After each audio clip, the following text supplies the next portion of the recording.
Good morning, Excellencies, alternate representatives, Secretary General of the Organization of American States, His Excellency Albert Ramdin, Executive Secretary Osborne, and team. It is my distinct pleasure to welcome you to this final meeting of the first semester of the Inter-American Council for Integral Development for 2025. This is also the final CIDI meeting before the General Assembly. I therefore hope for the cooperation, collaboration, and compromise of all member states to ensure that we finish our work in a timely and orderly manner. I thank you in advance for your kind attention in this regard. I'm advised by the Executive Secretary, that we have the required quorum and that we may proceed with the meeting. Today's session will focus on new avenues for growth in Indigenous and Afro-descendant communities. To frame this discussion, we are joined by a panel of experts who are here to share their knowledge and experience with this council. Ms. Selene Matus, Executive Director, George Washington University, International Institute of Tourism Studies, and Mr. Sobers Esprit, Independent Cultural Industries and Tourism Consultant. We thank you both for taking the time to contribute to this relevant discussion. We look forward to your insights, recommendations, and proposals for action. We now move to item 1, consideration of the draft order of business. I now submit for the consideration of this council the draft order of business, document CD/OD 159/25. If there are no objections, the draft order of business is approved.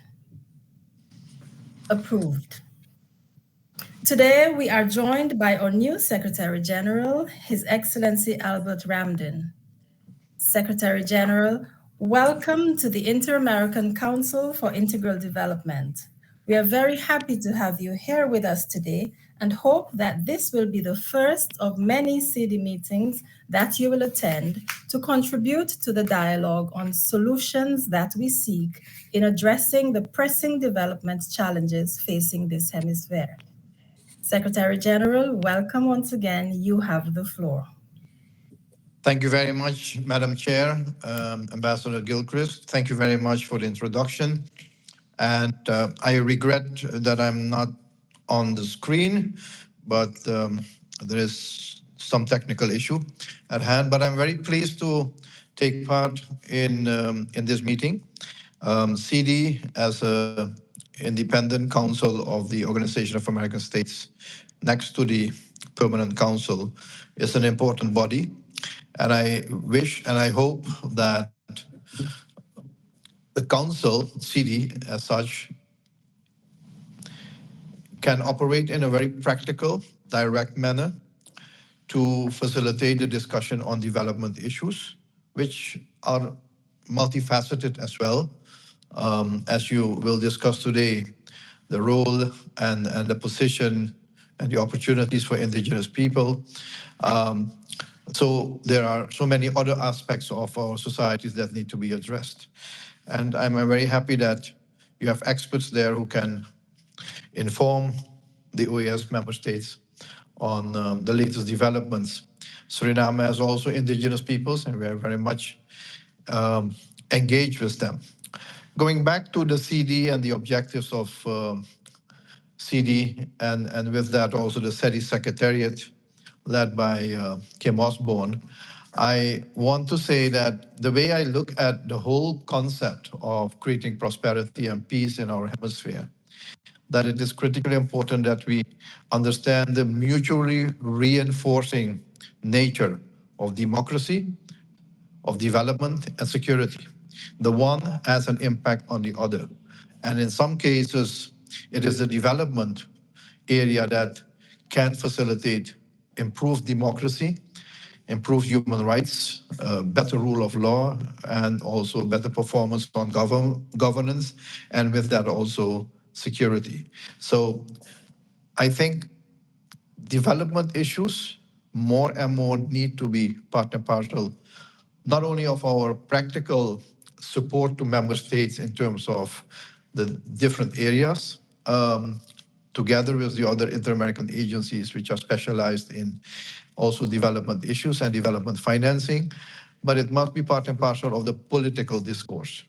So I hope that some of the discussions which you have will find their way also to the political side of the organization, being the Permanent Council, so that we can understand really the dynamics between democracy, security, and development.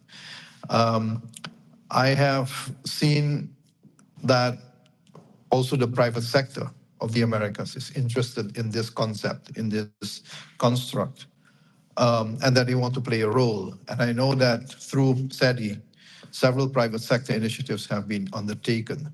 Yesterday, I spoke with the vice president of PepsiCo and Latin America, and they are willing to engage with CIDI to, to develop projects beyond water management and access to potable water as being a core business, but also to create jobs, to set up factories, to create opportunities for youth, to increase productivity, and with that, increase income in country. So all these things are very important to look at it from a holistic perspective. So the focus of the organization, in my view, is not only on democracy and security, it must be on development, on sustainable development, which will bring real prosperity to our people. This is our view, our vision, and going forward to the Summit of the Americas, we will have discussions within the OAS, certainly engaging all three secretariats with regard to what kind of common agenda we can develop going forward to build a future Americas and Caribbean, which is prosperous, secure, and also democratic, not only in a formal sense, but also in practical sense. I wanted to share this with you very quickly. We will have opportunity in the coming months and years, and certainly this is not going to be my first and last meeting engaging with CIDI, but this will happen much more, and I hope to do that physical by being present in the room so that we can have really a dialogue on some of these topics. I hope you would provide us the opportunity to do that so that we can go much more in detail about the role I see for CIDI, but also for the development agenda to be advocated strongly in collaboration with the Inter-American Development Bank, with the sub-regional development banks, but also with PAHO, ICA, so that we create a more holistic approach to creating more just and societies with opportunities, especially towards the future for the youth. So I did not want to take up too much of your time. I know this came in between, but I hope this concept will have support from member states, and I appeal to them to engage us in that discussion and to work together going forward. You know that our view is that we serve member states, but we have a diversity in our hemisphere in terms of the needs and the agendas, and we need to make sure that every region, every sub-region is taken care of in terms of their own specific needs. And some of them have very particular needs in terms of social and economic development and creating more a prosperous future for their population.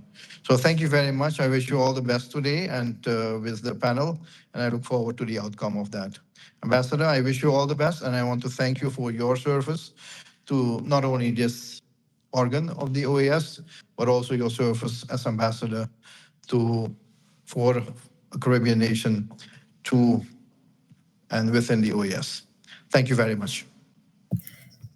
Thank you very much, Secretary General Ramdin, for sharing with us your vision for integral development within the context of the OAS. We look forward to your continued engagement and full support. Thank you very much, Secretary General, and thank you very much for your special word of gratitude to me. Thank you. Enjoy. Bye-bye. Bye-bye.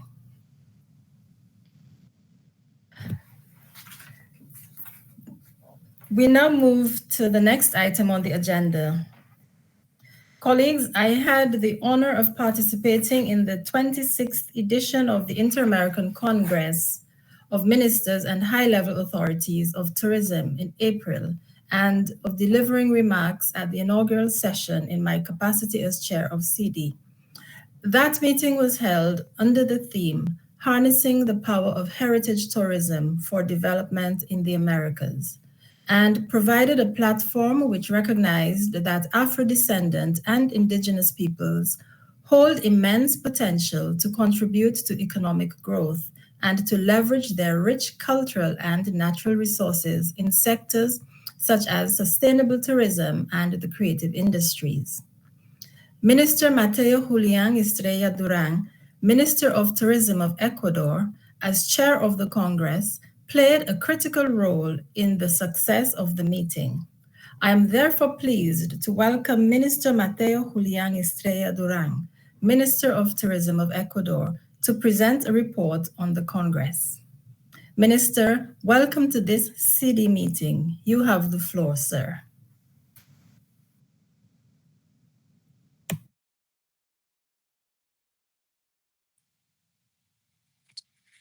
Muchísimas gracias, señora presidenta. Es un honor para mí estar aquí presente el día de hoy. Señora presidenta del Consejo Interamericano para el Desarrollo Integral, CIDI, embajadora Luana Gailén, representante permanente de San Vicente y las Granadinas ante la OEA, embajador Albert Ramdim, secretario general de la OEA, señora Kim Osborne, secretaria ejecutiva para el Desarrollo Integral, representantes permanentes y alternos ante la OEA, funcionarios de la Secretaría General, invitados especiales. Es para mí muy gratificante presentar este informe sucinto sobre el 26º Congreso Interamericano de Ministros y Altas Autoridades de Turismo que se desarrolló en la sede de la OEA en Washington, D.C. los días 3 y 4 de abril de este año, el mismo que tuve el honor de presidir. Muchas gracias, señora presidenta, por sus palabras sobre el éxito de este evento. Inicio este informe con una breve reseña del CIDI, que el CIDI tuvo que dar para llegar a este 26º Congreso. En primer lugar, el comité directivo del proceso ministerial del CIDI Turismo se reunió el 24 de julio de 2024 para analizar el libro blanco, el cual fue preparado por la Secretaría y contó con los aportes de varios estados de la membresía. Ese documento de carácter informativo se creó a partir de los resultados emanados de las consultas iniciales lideradas por los órganos responsables del seguimiento y continuidad del proceso ministerial de turismo, con la finalidad de establecer el marco contextual para lo que sería el 26º Congreso Interamericano de Ministros y Autoridades de Turismo. El 30 de julio de 2024, el CIDI aprobó el tema y proyecto preliminar para el Congreso.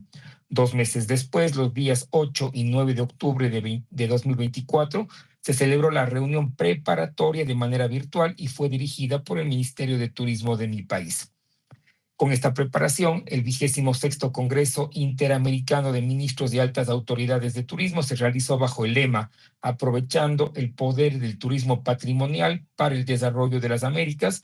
Y en este encuentro participaron 30 delegaciones oficiales, 8 instituciones invitadas, entre ellas organismos internacionales, ONGs, cámaras, federaciones de turismo, turoperadores, academia y agencias de promoción de destino que con sus exposiciones fomentaron un intercambio de opiniones y experiencias que enriqueció mucho la plenaria. Me parece que eso fue muy importante durante este congreso, la discusión que hubo. Esta reunión ministerial contó con una sesión inaugural, 10 sesiones plenarias y una sesión de clausura, los cuales abordaron los siguientes subtemas que se trataron. Primero, reforzando el turismo comunitario para crear economías locales resilientes e inclusivas. Segundo, promoviendo el turismo en las comunidades indígenas, celebrando y preservando el patrimonio cultural. Tercero, apoyando el desarrollo del turismo en las comunidades afrodescendientes que honran el patrimonio y las contribuciones africanas. Y cuarto, vigorizando las micro, pequeñas y medianas empresas turísticas. Además, durante la 8ª sesión plenaria se procedió a la elección de autoridades de la Comisión Interamericana de Turismo CITUR para el periodo 2025-2028, así como el establecimiento de los grupos de trabajo de la CITUR y la elección de autoridades. Es así que la directiva de CITUR quedó conformada de la siguiente manera: Presidencia Paraguay, vicepresidencias Costa Rica y Honduras. Los 3 grupos de trabajo se conformaron durante el Congreso. El grupo de trabajo 1 sobre el tema promover el turismo en las comunidades indígenas mediante la celebración y preservación del patrimonio cultural y natural está bajo la presidencia de Guatemala, la vicepresidencia de Ecuador y como miembro Panamá. En el grupo de trabajo número 2, cuyo tema es apoyar el desarrollo turístico en las comunidades afrodescendientes que honran, preservan y ponen en el valor del patrimonio africano y sus contribuciones, está bajo la presidencia de Honduras. Y en la próxima reunión de planificación del comité directivo del proceso ministerial de turismo se podrán copar aquellas posiciones que aún quedan libres en este grupo de trabajo. En el grupo de trabajo número 3, fortalecer la conectividad en la región, incluida la promoción de los viajes multidestino como una oportunidad estratégica para liberar todo el potencial del patrimonio cultural y natural de la región, así como otras atracciones turísticas comunitarias, se conformó con la presidencia de Jamaica, la vicepresidencia de Perú y como miembros Honduras y Uruguay. Además, durante la 9ª sesión plenaria se receptaron los ofrecimientos para ser sede del 27º Congreso Interamericano de Ministros y Altas Autoridades de Turismo. Paraguay tuvo la gentileza de ofrecer ser sede, se aceptó por aclamación y se procedió a agradecer en nombre de todos los estados. Como resultado de esta ministerial de turismo, logramos la aprobación de los siguientes documentos en este Congreso. Primero, la declaración de Ecuador, aprovechar el poder del turismo patrimonial para el desarrollo de las Américas, con documento número CIDI/Tour/26/DEC 125. Segundo documento, el plan de acción de Ecuador, aprovechar el poder del turismo patrimonial para el desarrollo de las Américas, con documento número CIDI/Tour/26/DOC 525. Y en tercero, la resolución voto de agradecimiento al gobierno y al pueblo de la República del Ecuador, con documento número CIDI/Tour26/Res125. Antes de finalizar, quiero compartir en este foro la experiencia, la gran experiencia que ha sido para el Ecuador al trabajar en la elaboración de la Declaración de Ecuador y el Plan de Acción, que motivó a que el equipo del Ministerio de Turismo refuerce su compromiso para trabajar en la complementariedad turística como región, que nos permitirá sobrepasar los retos que tenemos de manera individual como países y presentarnos como las Américas, una excelente opción para el turismo patrimonial mundial. Con esto quiero motivar en este foro a que todos seamos partícipes activos del compromiso hemisférico y de la vinculación de ser parte de la Organización de Estados Americanos, en la que nos sentimos muy motivados. Mi agradecimiento al trabajo realizado por la Secretaría, en especial a la secretaria Kim Osborne, a Richard Campbell y a Santiago Novoa. De igual manera, un reconocimiento a la misión permanente de Ecuador, en especial a su representante permanente y a Sebastián Fonseca. Gracias por su atención y por permitirme cumplir con mi responsabilidad de reportar los resultados del 26º Congreso Interamericano de Ministros y Altas Autoridades de Turismo. Muchísimas gracias por esta presentación. Thank you very much, Minister, for joining us today to present your report. Muchas gracias, Canciller. Muchas gracias. We now move to the next item on our agenda. It is widely known that Indigenous and Afro-descendant peoples form a vital part of the cultural, social, and economic fabric of the Americas. Yet these communities continue to encounter systemic barriers which limit their access to sustainable development pathways. According to the Economic Commission for Latin America and the Caribbean, ECLAC, Indigenous and Afro-descendant communities continue to face disproportionate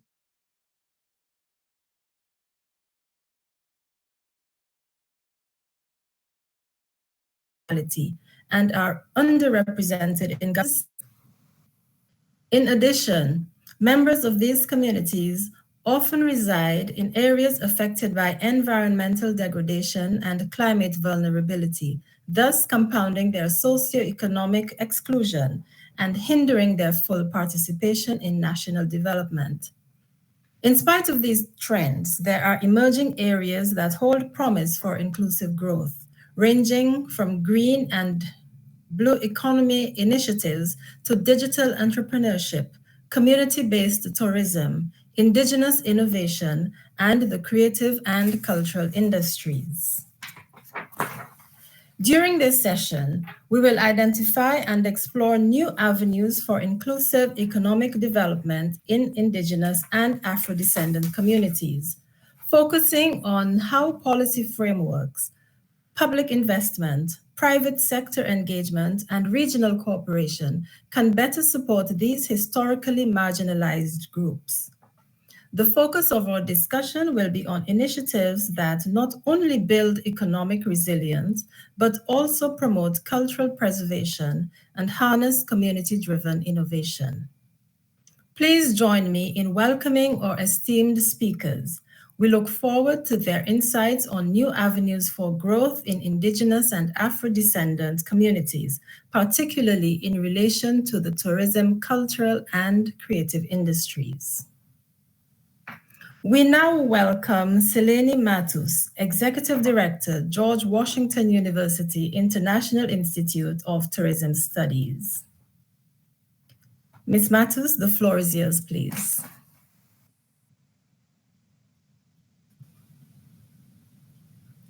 Thank you so much. Good morning, Excellencies, delegates, and distinguished guests. It's an honor to join you today to speak about the promise and potential of Indigenous tourism across the Americas and the partnerships that are helping to unlock this potential. If you give me a moment, I'll share my screen. I have a few slides prepared that will guide our conversation.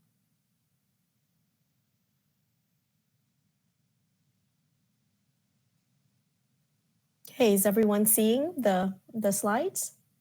Great. Yes, we are. Thank you. Thank you. So Indigenous tourism is surely gaining recognition as a powerful economic driver. In the United States alone, the American Indian, Alaska Native, and Native Hawaiian owned tourism businesses contribute about $15.7 billion annually. And in Canada, the sector is generating about $3.7 billion in revenue. And this is on an annual basis as well. So globally, Indigenous tourism is projected to grow at a compound annual rate of about 4.1%, reaching $67 billion over the next decade. This isn't just about numbers, of course. It's about people, about communities, reclaiming their stories, generating income, and shaping their own futures through tourism. There are a broad array of benefits. Now, we at the George Washington University have been working very closely with the Organization of American States through the Indigenous Tourism Collaborative of the Americas.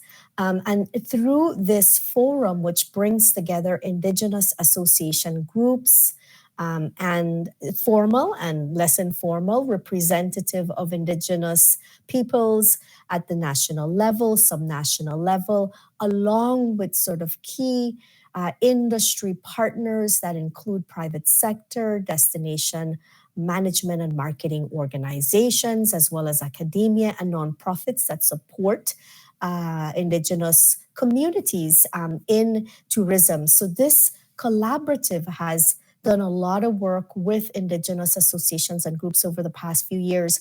And some of the benefits that have been articulated through the many conversations that we've had in this collaborative point to for Indigenous communities, they really see the, these are some of the benefits that they particularly find most useful about tourism.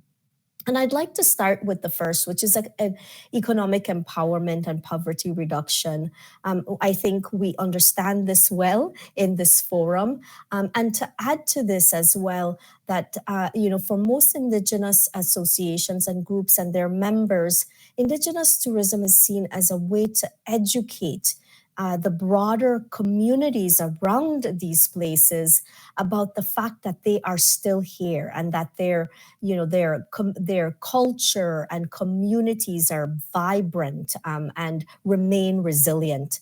Other benefits, of course, are related to improving access to services as tourism brings benefits. There's the opportunity to increase educational levels, even hard infrastructure in these places, cultural preservation and intergenerational storytelling, environmental stewardship, and of course, regional collaboration. And this was mentioned already as one of those key themes coming out of the meeting that was held in April. And I think this collaborative and the work that the OAS is doing to sort of connect Indigenous associations and groups is already a testament of the importance of this. So along with benefits, of course, there are challenges. Many communities face limited organizational capacity and access to training. This is something that has been flagged. We've polled the Indigenous associations and groups, national and subnational, that are part of the collaborative. And this is the number one challenge that they have stated. They themselves, as organizations, have limited capacity and are still wanting a lot more training, capacity building of their members. Limited access to capital and markets. This is not a surprise, I think, for all of us here. We understand that these communities have been quite marginalized and do not have access to the traditional financing windows that may be available to mainstream tourism. And so there are additional steps that are needed to ensure that these communities can access affordable financing to be able to develop tourism experiences. The risk of cultural commodification when experiences are not community-led, or when the intervention and support of international and local organization goes a bit more than should. And in many cases, the benefits are not shared equally within communities. And we know that this remains a significant hurdle in many places. So these are no small hurdles. These are considerable challenges, but they're not insurmountable. And we have, we bring to you an example of how it is that we are working to break through some of these challenges. And this example comes from the United States, a little closer to home here since we're in Washington, D.C. But I think you will see that the lessons learned from this example are applicable to communities throughout the United States. So for many years, tribal nations, and there are 9 federally recognized tribal nations in the state of South Dakota, have been largely disconnected from mainstream tourism flows. So for South Dakota, tourism is very important. It brings in more than 15 million visitors on an annual basis and contributes more than 3 billion in GDP to that state. So it's a very important economic pillar. Yet these 9 tribal nations, sovereign tribal nations, have been very much locked out of tourism. So in response to this, the federal government here in the United States, through the Department of the Interior and the Office of Indian Economic Development, supported a strategic planning process to work with these communities to determine if tourism was a right fit for economic development, and if so, then to develop a plan that would lay out a vision, a collective vision, not for one tribal nation, but for the 9 tribal nations. So I think this is another like very unique aspect of this experience, is that we need to connect indigenous communities more, that there are more compelling tourism experiences to be had by connecting indigenous communities, whether that be within the same country, whether that be at the subnational level, national, and even supranational levels. And so in this case, we supported, we as the George Washington University worked with the 9 tribal nations to develop a collective plan that was representative of their sort of shared vision for tourism, and over 5 years have been supporting the implementation of the plan, which speaks to another very important ingredient for success here, which is that investment in indigenous communities takes time. So as the OAS and other critical partners think about how best to support indigenous communities, this, the thinking of multi-year investment programs is absolutely critical. So we identified these opportunities and barriers through the plans. And as a result of the planning process, the planning process itself was very therapeutic in that, there were a lot of opportunities to create deeper linkages between the tribal nations. The South Dakota Native Tourism Alliance came to be. And so this was one of the kind of first big results from this planning process. This alliance served as an ad hoc network, serving a little bit as a destination marketing and management organization on behalf of all the tribes. This was all voluntary, ad hoc, as I mentioned. And as of last year, which we're so proud to announce, they have their formal, they've been granted formal nonprofit status. So they're now a 501c3. And so, that organization continues to improve and grow from an institutional standpoint to better represent these indigenous communities. Now, one of the other important ingredients in this example was the developing of tourism products and experiences. And this needs attention, this needs technical assistance, this needs training. And so there was also the training of native tour guides, which was another key component of this initiative. And then all those market linkages. So this initiative from the outset ensured that there were partnerships with the State Tourism Office and with other critical state level agencies to ensure that there was continued support beyond the time horizon of the initiative. And this was successfully achieved. They were able to lock in commercial agreements with tour operators and start running tours. And so this is a splattering of photographs here just to bring to life a little bit of the key elements that I've just described within this short case study.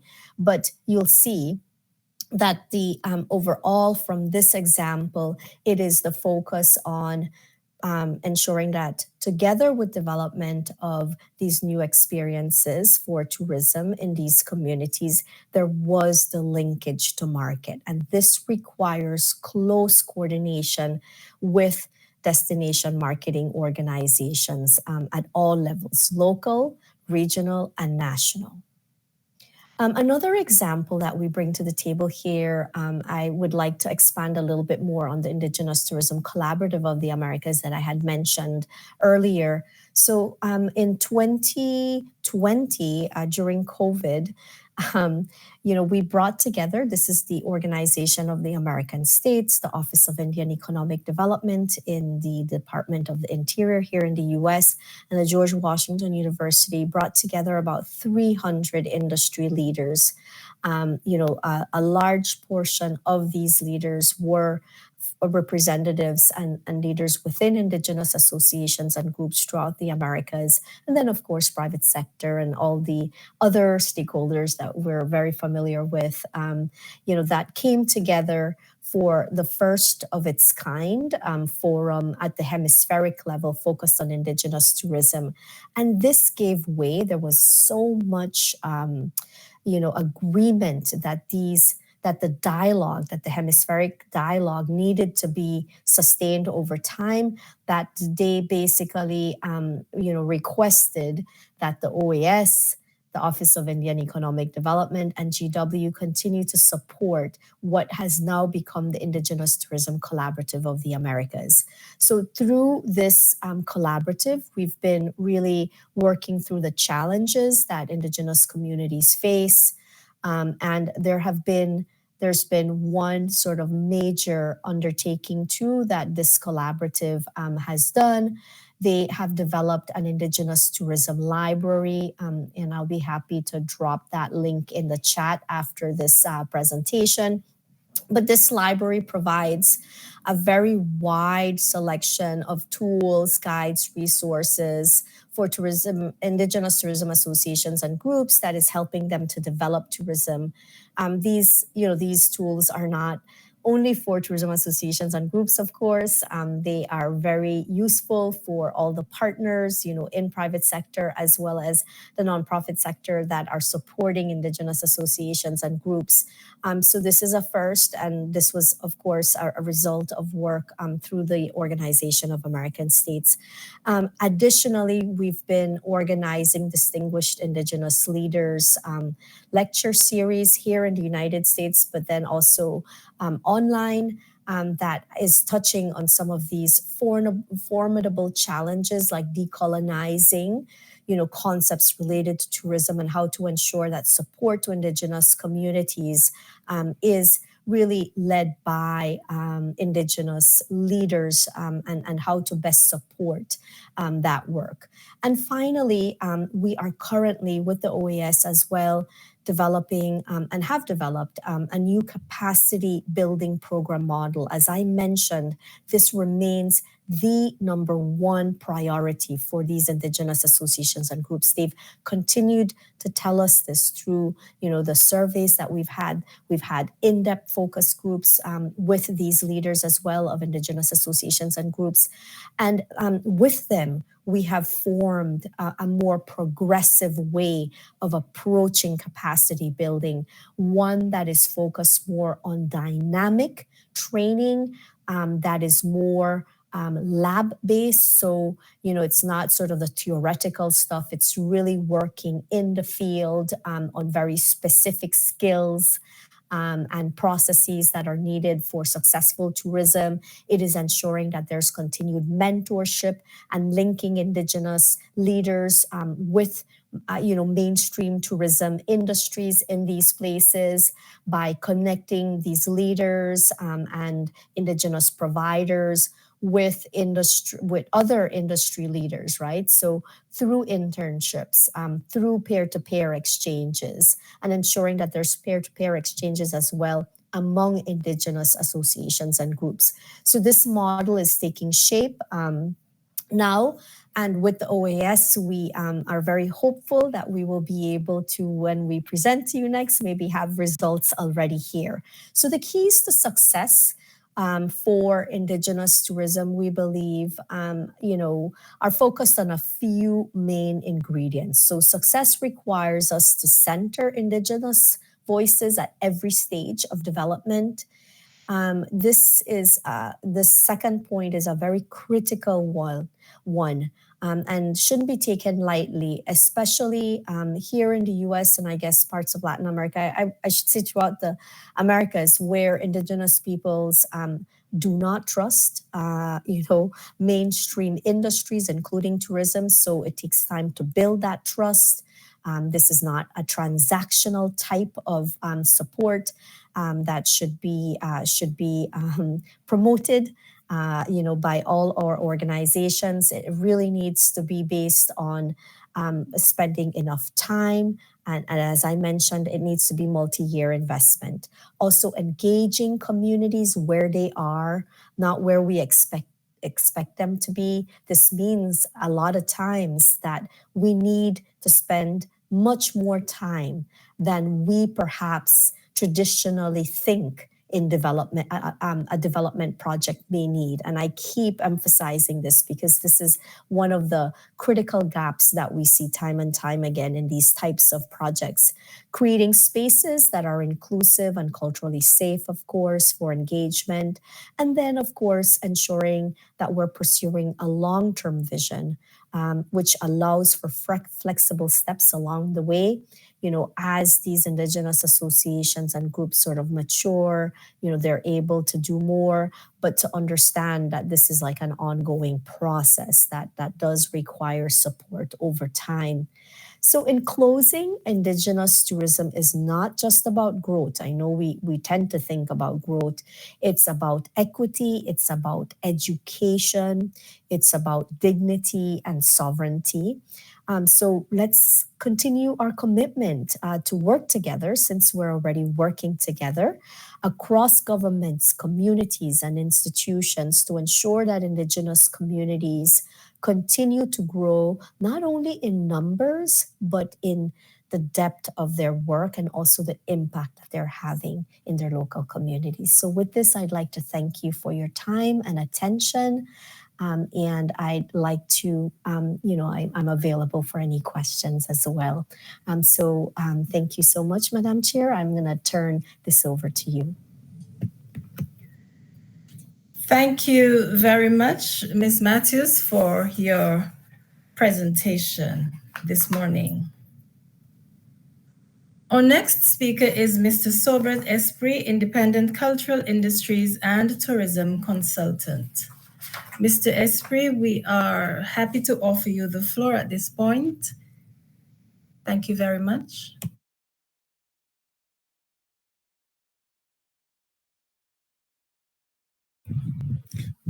Thank you very much, Madam Chair, and good morning, colleagues. It's really great to be here this morning to participate in this meeting. Well, protocol has been established, so just want to go right down into it.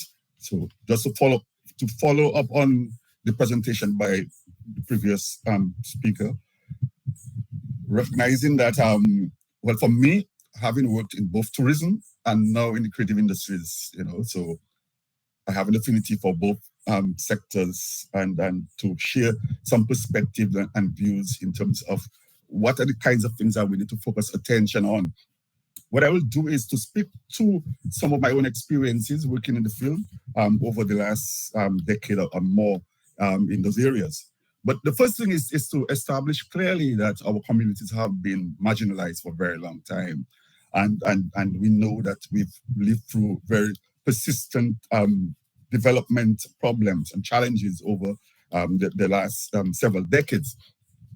There have been efforts, you know, particularly in our region, to redress some of those inequalities and definitely on the development. So there's been efforts at one, trying to build regional institutions to address some of those long-standing issues. We have had the establishment of the CARICOM, the OECS, of course, our participation in the hemispheric bodies like the OAS, the ACS, UN, and the World Trade Organization. But for us, one of the areas that has been key for us in trying to redress some of those disparities have been in looking at progressive legislation in many of our countries to help Indigenous and Afro-based communities deal with some of those development challenges. Now, to go directly into the meat of this thing, we recognize, though, that there are some unique opportunities within our Afro-descendant and Indigenous communities that we need to leverage for development purposes to help sustain livelihoods and for greater prosperity among our communities. I want to begin by looking more so in the area of the creative sector. And I want to speak to some of my own experiences over the last several years. The creative sector, as we recognize in the Caribbean and in the Americas, for us, holds vast potential for growth and development, but has been really underinvested, under-supported, and not valued enough as it really should be. The good news is there are some regional institutions that have played a major role in the last several years in trying to provide support and to dynamize that sector. I want to speak to the work of CIDI over the last 3-4 years. I've been involved in some of that work.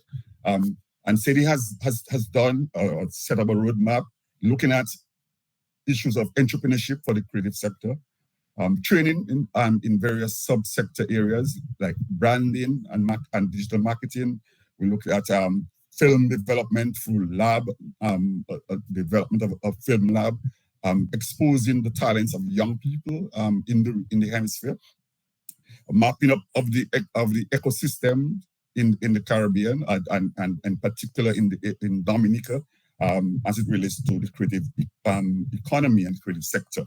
That has been an important addition to the work in looking at how we harness the creative sector. For us, the creative sector really is about utilizing the vast cultural diversity and richness of our people. We know that our Afro-descendants and indigenous communities have had massive influence, cultural influence on the global community. From the music that we have produced over several decades, the music ranging from salsa and merengue to reggae and dancehall to calypso and soca, bouillon and calypso in Dominica and other musical forms. So we have given to the world a variety of musical forms. And we've seen that not only are they appreciating the authentic Caribbean musical forms, but we are seeing the influence of Caribbean music on global music, on world music, whether it's in R&B, whether it's in Afrobeats, in Africa, and so on.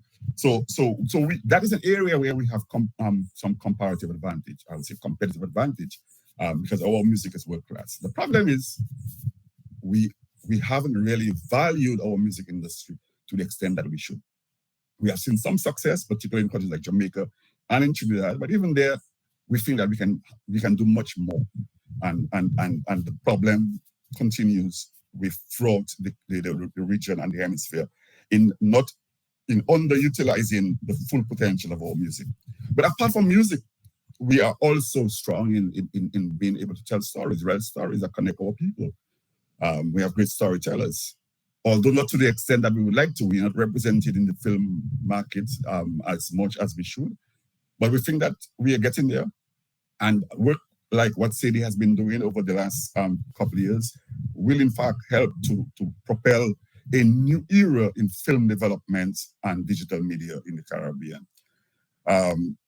We are also building a new ethos in fashion and design in the Caribbean.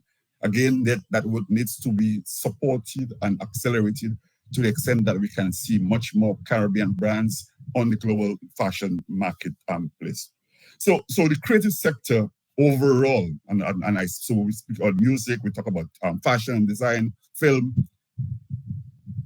One of the great areas is indigenous craft and arts. Our Kalinago territory in Dominica, or Kalinago people in Dominica, have over decades been mastering the craft or the art of basket weaving and other kinds of craft. The problem is we need to give them support to how we can brand that, to take that to the global marketplace, and so that they can really benefit much more from that. Clearly, our indigenous peoples, whether it's in Suriname or in Dominica or the other parts of our region, needs more support in building the indigenous craft sector. And I say that much more needs to be done to harness that possibility. So we have craft, we have visual arts, we have some fantastic artists in the Caribbean and the Americas.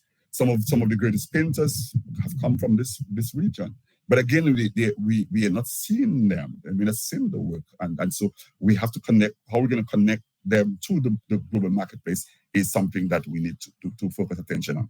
So I spoke about the work of CIDI and at the OAS in terms of the creative sector, but there are other entities in the Caribbean that are actually trying to do some things. So the OAS is one, clearly. CARICOM, UNESCO, and UE, actually, there is a program to provide some funding to creatives in the Caribbean, through the Creative Caribbean.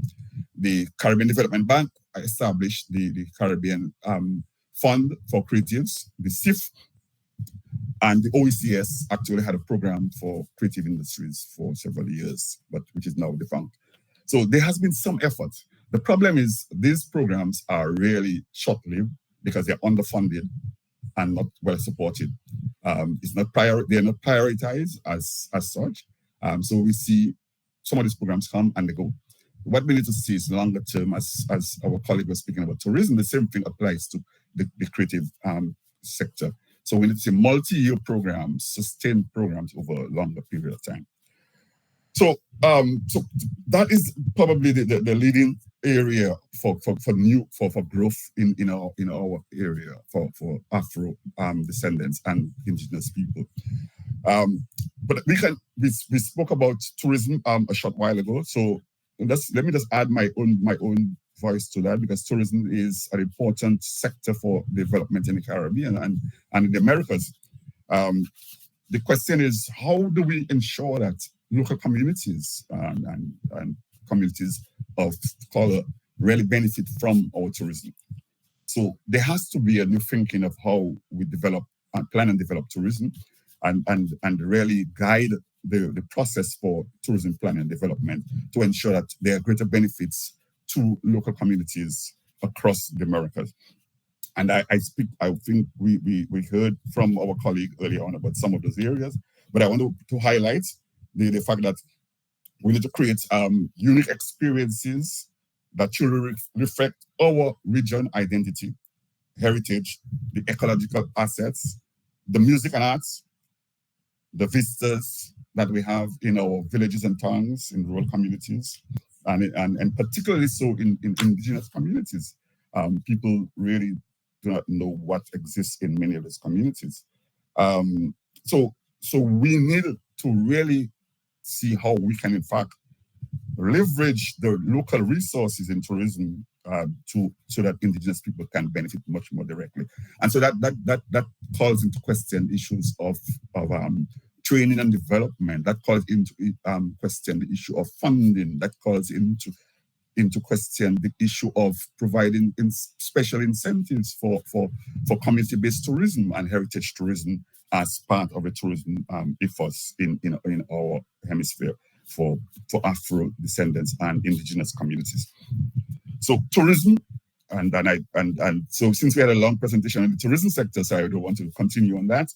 The other area is sports and recreations. That is an area that is grossly underdeveloped. But we know the potential for sports and sports tourism in our region. And again, the areas where we can see the greatest level of talent and skill is among our Afro descendants and indigenous communities. The problem is we are not harnessing that potential to the level at which we should be. So we see opportunities in football, and in the United States we call it soccer. In countries like Brazil, we see the large number of young people who go to apply their skills in Europe and across the world. And we think that the same thing can be done in other parts of the hemisphere. But we need to have programs that in fact can harness the talents of our sports men and women across the Americas. So soccer or football, cricket. There we have global, where we have franchise cricket across the world now. So young people, both men and women, can earn massive amounts playing cricket in Australia, in England, in India, in the Caribbean and other parts of the development of the world. So sports is an area of critical importance for us to develop. Carnival and festivals. Yeah, we have a unique advantage in the area of festivals and carnivals. We created carnivals in the world. Black people created carnivals. and we gave the world the greatest fete. You know, Carnival is now celebrated all over the world. So we have Carnival in Europe, in Asia, and other parts of the world. That Carnival really came from our indigenous and Black communities. But the problem is we are not seeing the benefits coming back to our communities. So whilst they're creators, whilst they're the innovators of the Carnival forms, they're not benefiting directly or enough to the extent that they should be. And so there's been some effort at looking at regional and hemispheric collaboration. Through CIDI, there's been some discussion with the New Orleans Carnival to see how we can see some greater collaboration between the carnivals of the Americas and to ensure that we can see much more benefit coming to our Afro communities, the communities that really make Carnival and make Carnival what it is. So Carnival is definitely an area that we need to harness much more. Festivals, there are numerous music festivals in the Caribbean and the Americas.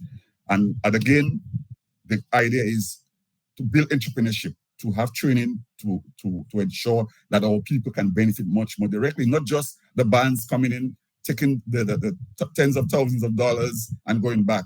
We want to see our local entrepreneurs, our festival entrepreneurs benefit much more. So through packaging of tours, through selling of memorabilia, and offering special packages to festival travelers when they come to our festivals in the spots. And then, of course, the idea is we are in 21st century, and so we know that knowledge and technology is critical. We have seen the development of some development in that area, but we think that much more needs to be done to, in fact, leverage the global digital technologies that exist. So the tools that can change and transform lives needs to be harnessed to the extent that we can, in fact, benefit from them. Okay, so by way of policy guidance and policy recommendation, I just want to offer a few areas. Some of them from our colleagues already, our colleague before. So I just want to highlight some new areas. Education, there has to be a greater focus on education in the area of the arts, the same way we talk about STEM. So, in fact, there is a new thinking, a new approach to looking at the new education dynamics or paradigm to talk about not just STEM, but STEAM, science, technology, engineering, arts, and mathematics. Because we think that the arts is critical in terms of the knowledge, the new knowledge industry. We think that it's important to look at policy development to ensure support and incentives to creators and the creative entrepreneurs in the areas that I've already highlighted. The establishment of funding mechanisms. So, for example, we have filmmakers in the Caribbean with rich talent, vastly, superior talent to what we see in other parts of the world, but they're not supported. There's no mechanism in place in the region to provide financial support to filmmakers and digital media practitioners in the region. Regional collaboration. So the work that the OAS has been doing, but other entities need to come on board and to give support. We need to see that collaboration. Also among the countries, there is a tendency for us to be working in silos and to be on our own.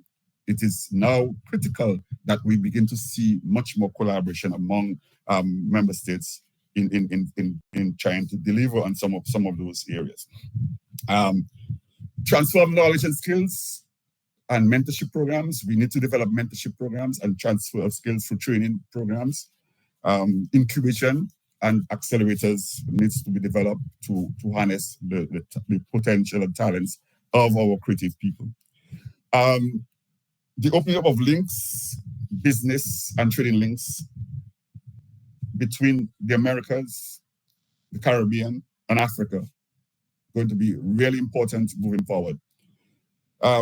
So industry level focus and commitment to improving skills and competencies so that we can build world-class talent and world-class services are going to be critical. And again, I want to reiterate what our colleague said before, having a long-term vision, ongoing support, and greater regional, national collaboration is essential.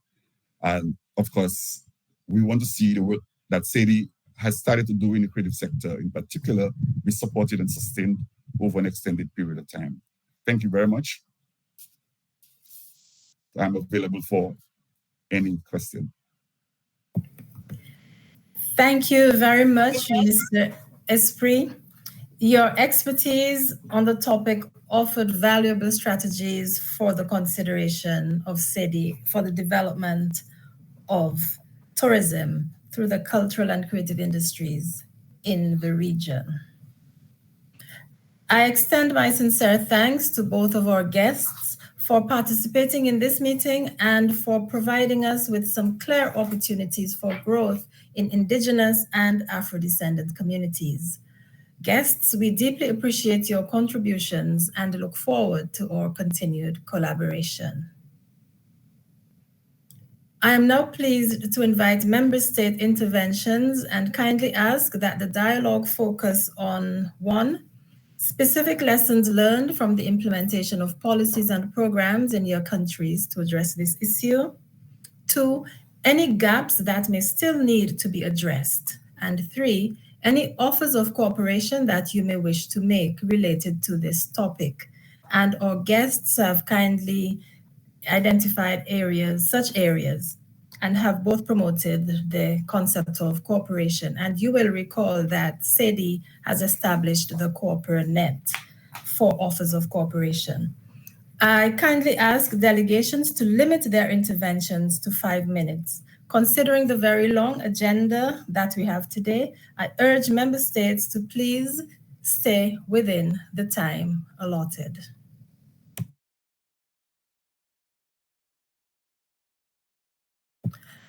I now offer the floor to Brazil.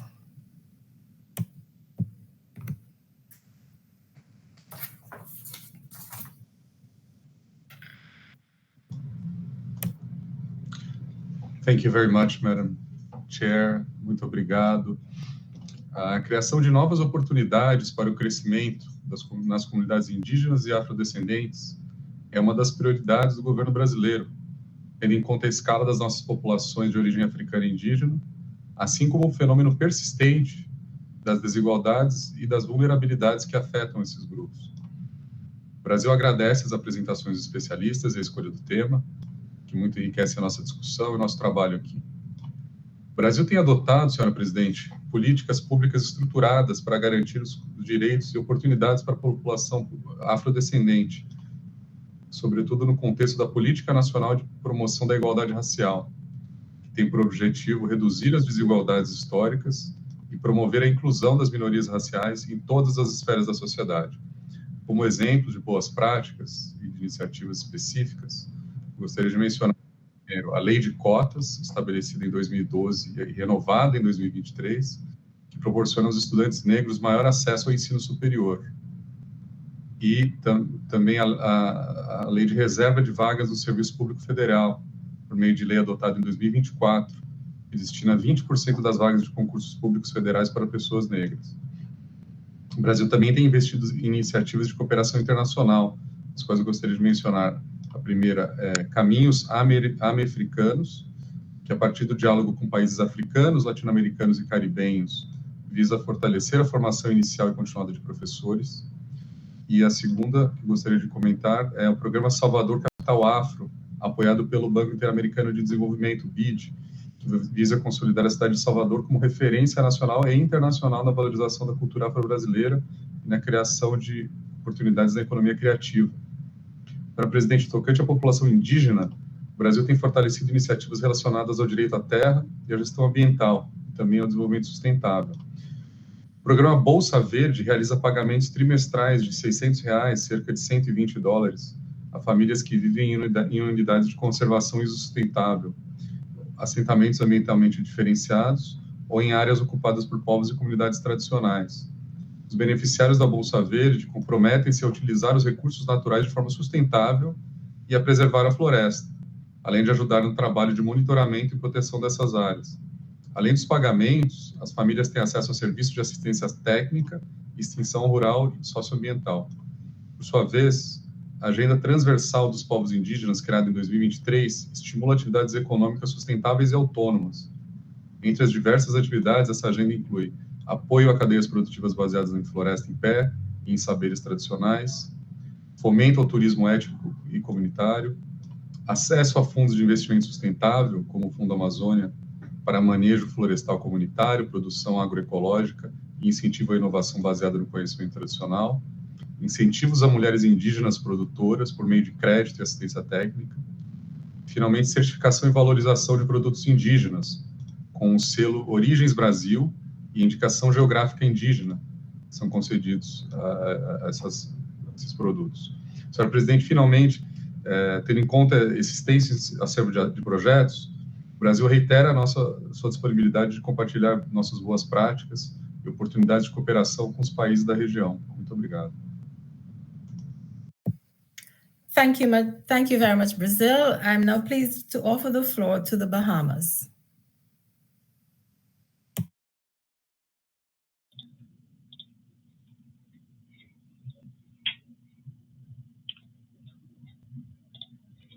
Thank you, Madam Chair.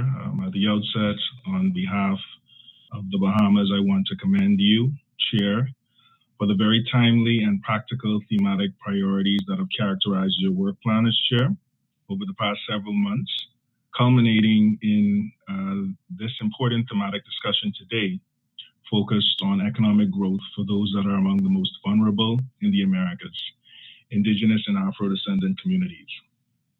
I would also like to join those thanking our esteemed panelists who shared useful insights on today's topic.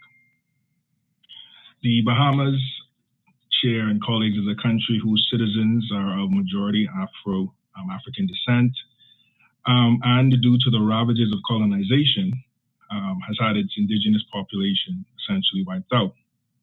Nonetheless, the Bahamas, like many colleague member states, has to contend with challenges of poverty alleviation and addressing economic inequality. The government of the Bahamas has prioritized advancing economic inclusion through signature initiatives, such as the Urban Renewal Program, which is an award-winning, comprehensive social intervention focused on inner-city communities in the Bahamas to address issues such as housing conditions, joblessness, illiteracy, homelessness, crime, and other social ills that contribute to economic exclusion and antisocial behavior.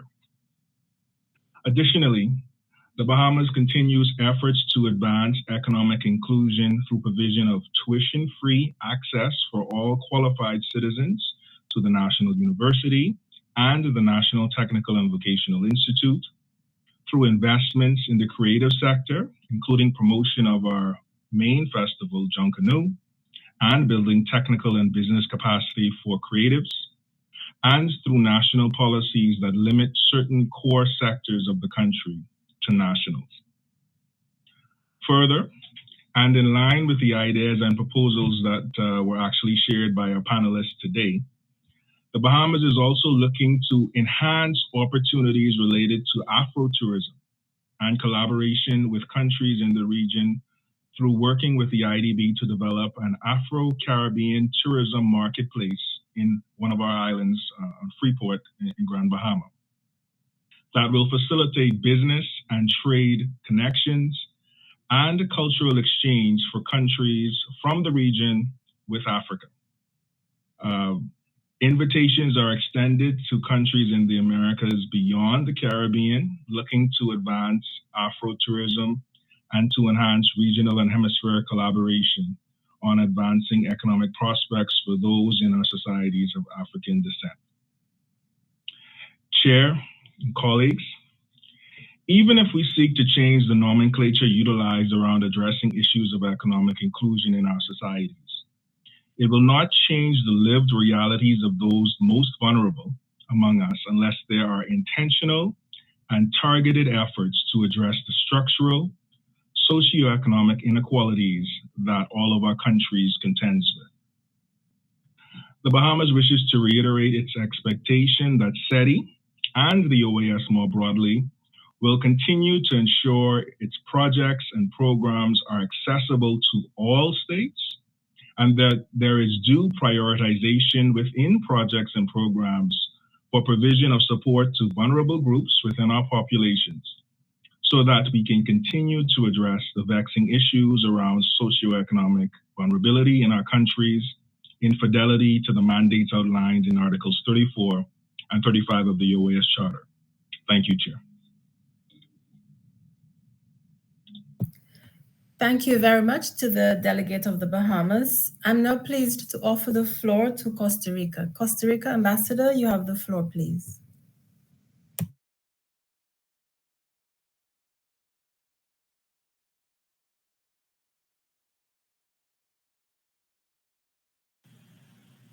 Muchas gracias, señora presidenta. Le agradezco muchísimo la convocatoria para la sesión del día de hoy. Estamos muy contentos de poder reflexionar en torno al desarrollo inclusivo de las comunidades indígenas y afrodescendientes, fundamentalmente en la construcción del presente y el futuro de nuestras Américas. Nuestro país es reconocido constitucionalmente como una nación multiétnica y pluricultural.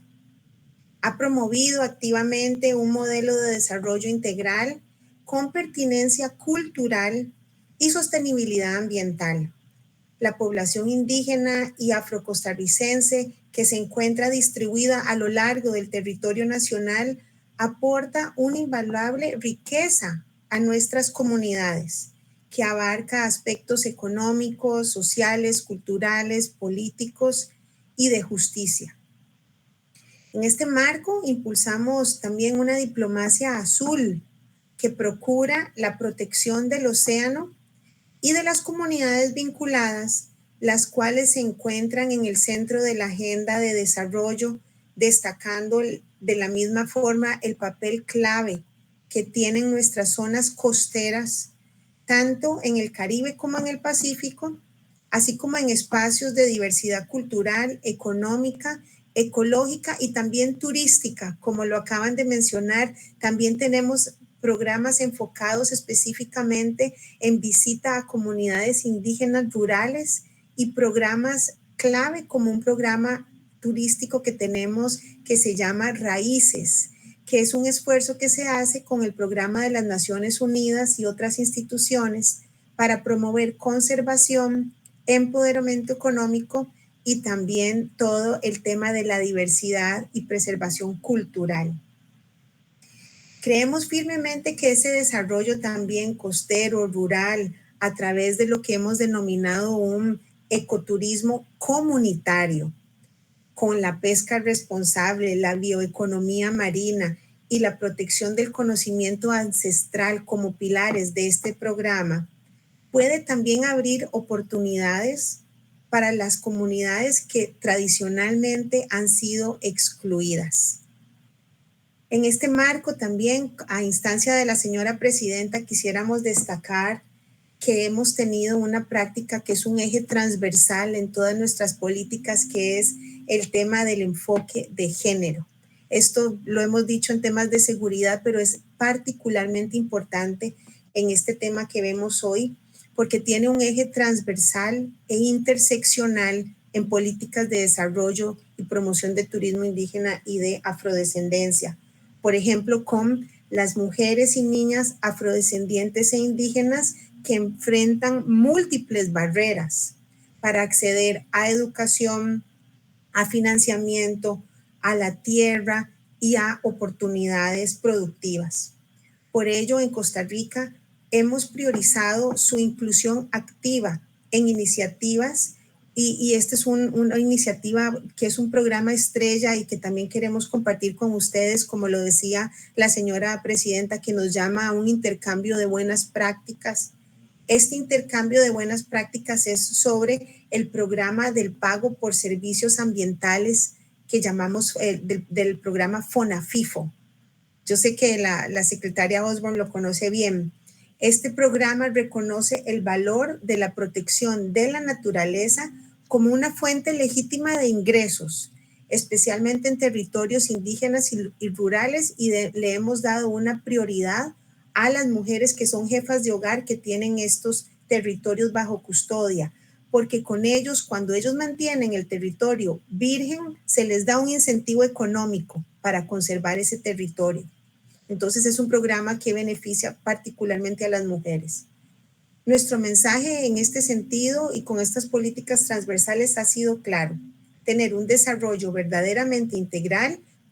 Para que sea integral tiene que tener interculturalidad, tiene que ser inclusivo, tiene que tener rostro de mujer y tiene que tener una mirada sostenible. Le agradecemos muchísimo, señora presidenta, a usted y a la Secretaría CIDI para haber seleccionado este tema para nosotros. Sabemos que tenemos que impulsar soluciones concretas con y para todos los pueblos de las Américas. Muchas gracias. Thank you very much, Costa Rica. I'm now pleased to offer the floor to Bolivia. Bolivia, you have the floor.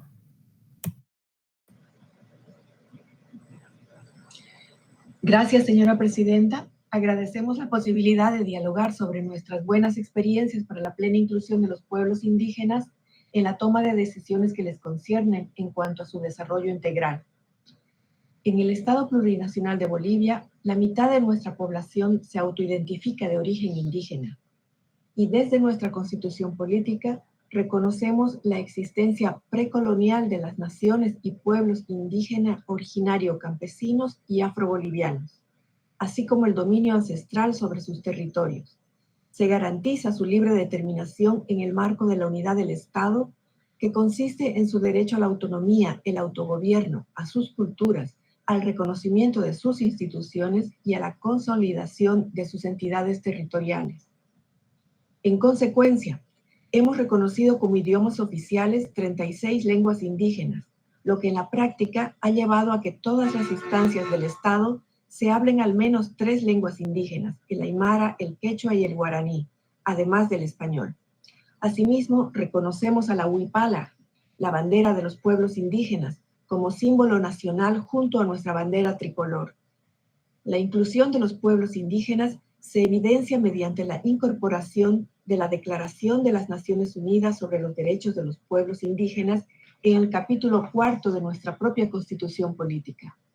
Bajo este marco, hemos logrado la incorporación de los derechos de los pueblos indígenas de forma transversal en todas las normas y políticas públicas, reconociendo sus conocimientos ancestrales, sobre todo para la preservación y protección de nuestra madre tierra.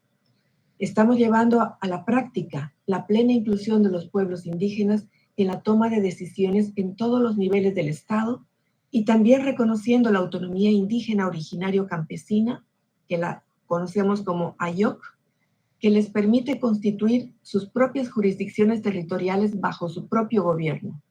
Es decir, las naciones y pueblos indígenas originario campesinos que comparten territorio, cultura, historia, lenguas y organización o instituciones jurídicas, políticas, sociales y económicas propias, pueden acceder a la autonomía indígena originario campesina y gobernar en el ámbito de su jurisdicción territorial, ejerciendo su derecho a la libre determinación en la práctica. Según datos oficiales, Bolivia cuenta con 405 tierras comunitarias de origen. La superficie titulada para los pueblos indígenas bajo la figura de propiedad colectiva asciende a más de 24 millones de hectáreas, mientras que se avanza con su habilitación como territorios bajo la autonomía indígena originario campesina. Por otra parte, desde el Instituto Nacional de Reforma Agraria, el INRA, se tienen importantes avances con el saneamiento y titulación de tierras, que se pretende concluir este año por la conmemoración del bicentenario de nuestra independencia. Se alcanzó a más de 350,000 beneficiarios que han recibido sus títulos con seguridad jurídica, lo que significa que 7.3 millones de hectáreas se han regularizado en los 9 departamentos. De estas regularizaciones, el 45% de tierras tituladas en el área rural corresponde a mujeres, que en su amplia mayoría son mujeres indígenas, cumpliendo de esta manera con nuestras políticas de equidad de género en la distribución de tierras. En cuanto al ámbito regional, hemos notado que las mujeres indígenas han estado constantemente invisibilizadas cuando hablamos de pueblos indígenas. Por esta razón, hemos presentado en la Asamblea General del año pasado la resolución denominada Derechos Humanos de las Mujeres Indígenas, con el objetivo de abordar esta situación e impulsar a los estados y a la comunidad internacional para que se realicen más investigaciones y análisis de estos temas con una perspectiva de género, interseccional y con un enfoque holístico, teniendo en cuenta todas las variables históricas, sociales, económicas y culturales que influyen en los derechos humanos de las mujeres indígenas en las Américas. Agradecemos una vez más la posibilidad de dialogar sobre las buenas prácticas para la plena inclusión de los pueblos indígenas. Desde Bolivia tenemos mucho para compartir y nos hubiera gustado también escuchar estas experiencias desde las propias voces de los pueblos indígenas. Ojalá sea posible en una próxima ocasión. Muchas gracias. Muchas gracias a Bolivia y nosotros también deseamos oír las voces del pueblo indígena. Tal vez más tarde este año, no sé. Thank you very much. I now offer the floor to St. Lucia.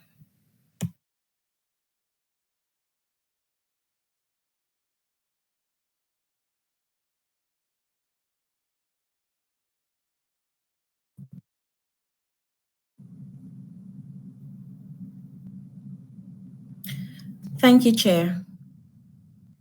The delegation of St. Lucia wishes to express its appreciation for the convening of today's meeting and for our guest speakers who provided such rich insights on this important topic. Indigenous and Afro-descendant communities have played an invaluable role in shaping the very fabric of our societies. And if we are to achieve development that is truly just, inclusive, and equitable, we need to recognize their rights, amplify their voices, and protect their lands. While St. Lucia cannot be counted among the countries in the region with a notable indigenous population, and Afro-descendants constitute the majority of our demographic, we remain cognizant of the contributions that these communities have made to the region. Our rich history and vibrant cultural heritage, the diversity of languages spoken, our music, our art, our cuisine. In short, Chair, it is irrevocably the essence of who we are. For this reason, we applaud the efforts that have been made by member states and by the OAS to raise awareness, influence policy, and improve the lives of Indigenous and Afro-descendant people. Progress within individual member states means progress for the region at large. For its part, Chair, St. Lucia has recognized the need to continue to promote our culture and heritage, particularly that inherited from our enslaved ancestors. The Creole language, which, as a legacy of colonialism, was stigmatized and regarded as a language of the poor and illiterate, is being given its rightful place in our society. In 2024, the Ministry of Education introduced the St. Lucia Creole Curriculum Program in schools. The government believes that preservation of Creole, the language of St. Lucia's consciousness, will help unite communities, assist with the removal of generational and economic barriers, increase access to education and information, and improve cultural identity and national pride. The government of St. Lucia has also recognized the role of the Rastafarian community, who, while first and foremost are a religious fraternity, their connection to and recognition of Black Afrocentric ideals have made a notable contribution to the preservation of our African culture and heritage. The government of St. Lucia has made deliberate efforts to support and include the Rastafarian community through dialogue and policy changes. Most notable of these are financial support for the commemoration of Marcus Garvey Day, inclusion of Rastafarian leaders in the development of cannabis legislation, recognition of Rastafarian marriages, which legitimizes children of that union, and an agreement to establish a Rastafari Development Fund, which will be supported by cannabis-related tax revenue. Chair, my delegation encourages continued dialogue, sharing of best practices, and concrete action to support cultural reform, teacher and context-based training, community involvement, access to finance, policy and legal frameworks, and intersectoral collaboration. It is only by pursuing a holistic and inclusive approach which centers on experiences, knowledge systems, and aspirations that we can effectively represent and promote the advancement of Indigenous and Afro-descendant communities. Thank you. Thank you. Thank you very much, St. Lucia. I'm now pleased to offer the floor to St. Vincent and the Grenadines.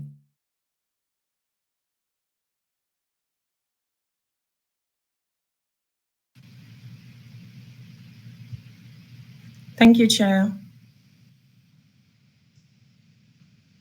Chair of the Inter-American Council for Integral Development, Ambassador Luan Gilchrist, Permanent Representative of St. Vincent and the Grenadines, Secretary General Albert Ramdin, Executive Secretary of the Secretariat for Integral Development, Mrs. Kim Osborne, Permanent Representatives, Alternate Representatives, guest speakers, and staff at the Secretariat. Good morning.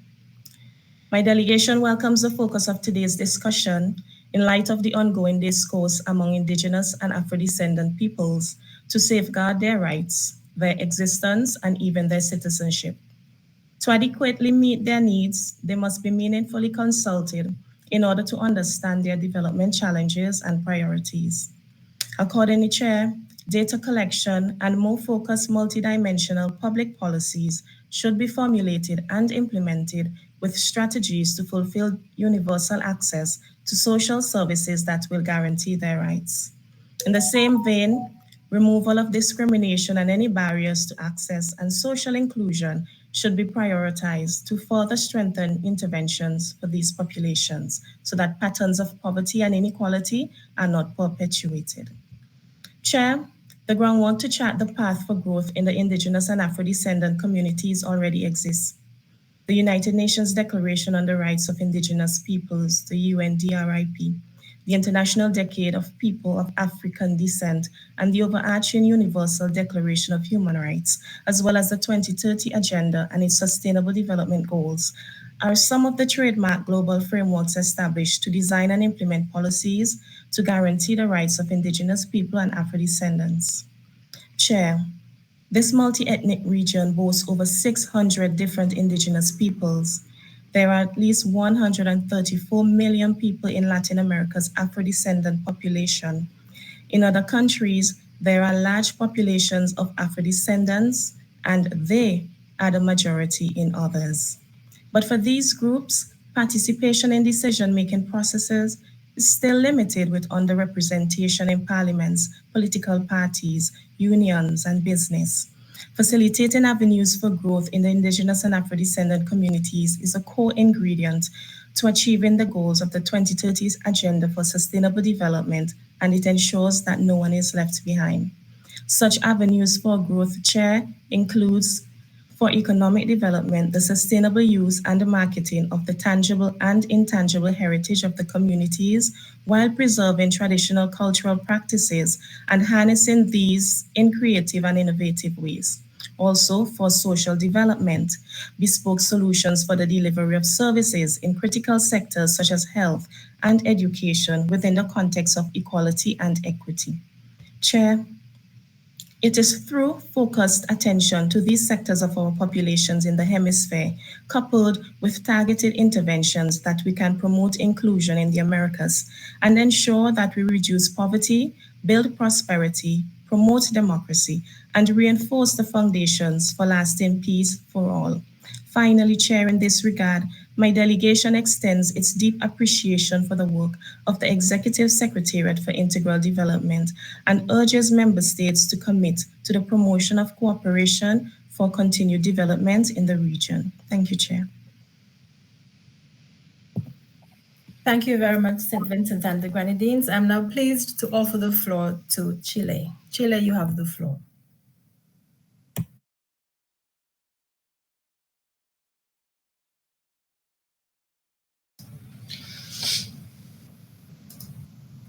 Gracias, señora presidenta. En la última década, Chile ha recibido a miles de migrantes, principalmente provenientes de países de nuestra región. Según el Censo Nacional de 2024, cuyos resultados definitivos se van a publicar durante este segundo semestre, la población inmigrante representa el 8,8% del total nacional. Por otro lado, de acuerdo con cifras del censo anterior, es decir, del año 2017, el 12,4% de la población se identifica como perteneciente a un pueblo originario, porcentaje que obviamente podría aumentar con los nuevos datos una vez sean publicados.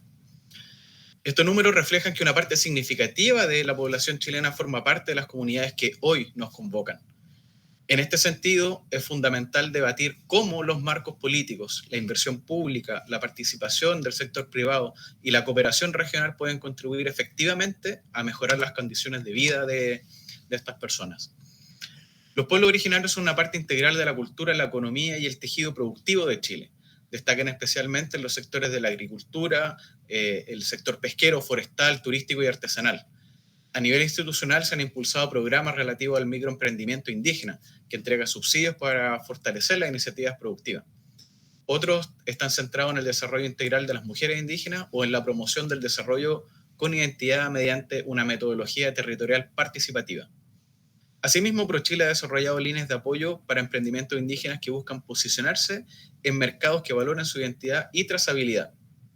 También se han incorporado capítulos sobre género y pueblos originarios en tratados de libre comercio, como el reciente caso del Acuerdo Marco Avanzado entre Chile y la Unión Europea, suscrito en 2023. Esto refleja una creciente relevancia en nuestras relaciones económicas. Destacamos igualmente el trabajo de la Comisión para la Paz y el Entendimiento, que en mayo pasado presentó su informe final al presidente de la República.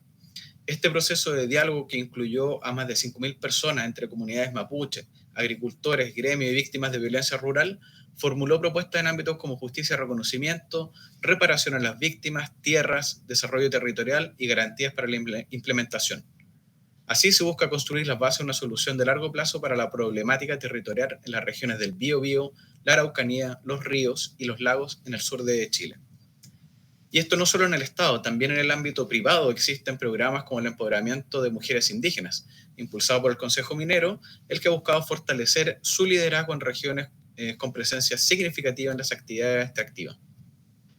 A pesar de ello, persiste una profunda ignorancia respecto de las lenguas, culturas y cosmovisiones de nuestros pueblos. Por ejemplo, solo en 2010 se comenzó a implementar gradualmente el primer curso de las lenguas aymara, mapudungún, quechua y Rapa Nui en la enseñanza básica. Hoy por hoy, las escuelas pueden desarrollar de forma autónoma ciertos planes y programas propios en torno al conocimiento indígena, como talleres de cocina étnica, de interculturalidad y desarrollo, de cosmovisión, entre otros. En cuanto a la población afrodescendiente, su presencia en Chile data de siglos atrás. Así, por ejemplo, fue clave en el proceso de la independencia, aunque su contribución ha sido históricamente invisibilizada. Solo en la última década, desde la academia, se han reimpulsado estas temáticas para contribuir a enfatizar este significativo aporte.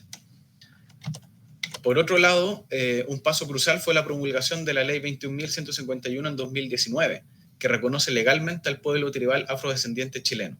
Y más recientemente, en marzo de 2024, se publicó el reglamento que, en línea con el convenio 169 de la OIT, regula los procesos de consulta previa al pueblo tribal afrodescendiente. Señora Presidenta, Chile ha logrado ciertos avances, pero aún queda un largo camino por recorrer. Persisten brechas que afectan tanto a los pueblos indígenas como a las personas afrodescendientes. Este foro representa una oportunidad invaluable para nutrirnos de las experiencias regionales y a partir de ella avanzar hacia una inclusión más efectiva, basada en el conocimiento, el respeto y la valoración de nuestras comunidades. Tal vez, comenzando diálogos directamente entre nuestras misiones permanentes, podríamos llegar a forjar determinadas áreas de cooperación en un futuro cercano, ya que, como se ha señalado, dichas comunidades no solo forman parte de nuestra historia, sino también de nuestro presente y, sin duda, de nuestro futuro. Muchas gracias, señora Presidenta. Muchas gracias, Chile. Ahora ofrezco la palabra a la embajadora de México. Embajadora, tiene usted la palabra.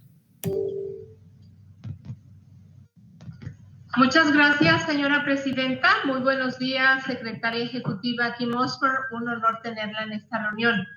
México impulsa una profunda transformación de su modelo de desarrollo nacional.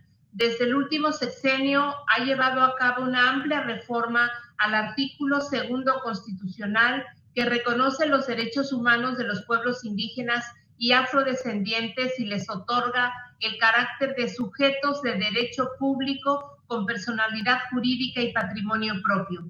Consagra asimismo su derecho al desarrollo integral y sostenible con participación efectiva de las mujeres indígenas y con base en sus formas de organización económica, social y cultural y respeto a la integridad del medio ambiente y recursos naturales.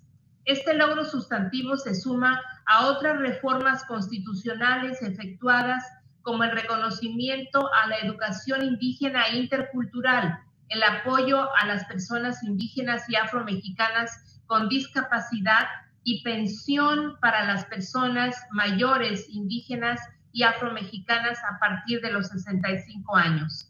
También se ha logrado un avance normativo con la expedición de la ley del Instituto Nacional de los Pueblos Indígenas en 2018, la Ley Federal de Protección del Patrimonio Cultural de los Pueblos y Comunidades Indígenas y Afromexicanas en 2022, y recientemente el Senado de la República concluyó la elaboración del proyecto de Ley General sobre Derechos de los Pueblos Indígenas y Afromexicanos, que será sometido a consulta de las asambleas regionales comunitarias. En México, de acuerdo con el Catálogo Nacional de Pueblos y Comunidades Indígenas y Afromexicanas, se identifican a 70 pueblos indígenas y al pueblo afromexicano, con 16.114 comunidades, de las cuales 15.600 son indígenas,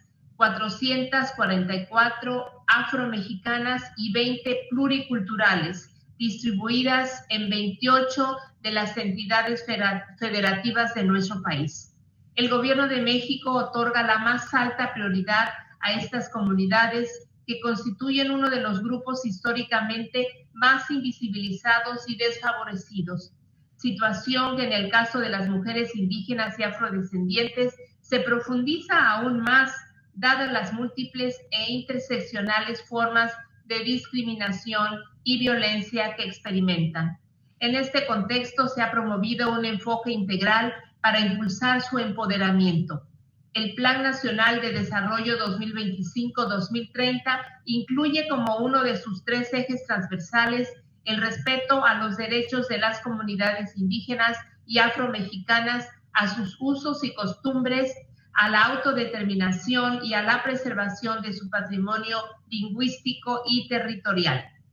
Otorga apoyos para el desarrollo de capacidad productiva con pertinencia cultural, inclusión financiera, fortalecimiento de sus capacidades y revitalización de sus prácticas y técnicas tradicionales que mejoren sus ingresos y su desarrollo. En sus 100 compromisos de gobierno, la presidenta Claudia Sheinbaum incluyó el reconocimiento a derechos y justicia a pueblos indígenas y créditos a la palabra a mujeres indígenas artesanas que gestiona el Banco del Bienestar y la Institución Financiera para el Bienestar. Estableció el Programa Integral de Apoyo Financiero a Mujeres Indígenas y Afromexicanas Artesanas, orientado a la protección de sus diseños y fortalecimiento de su economía, como el Programa de Caminos Artesanales, entre otras iniciativas económicas.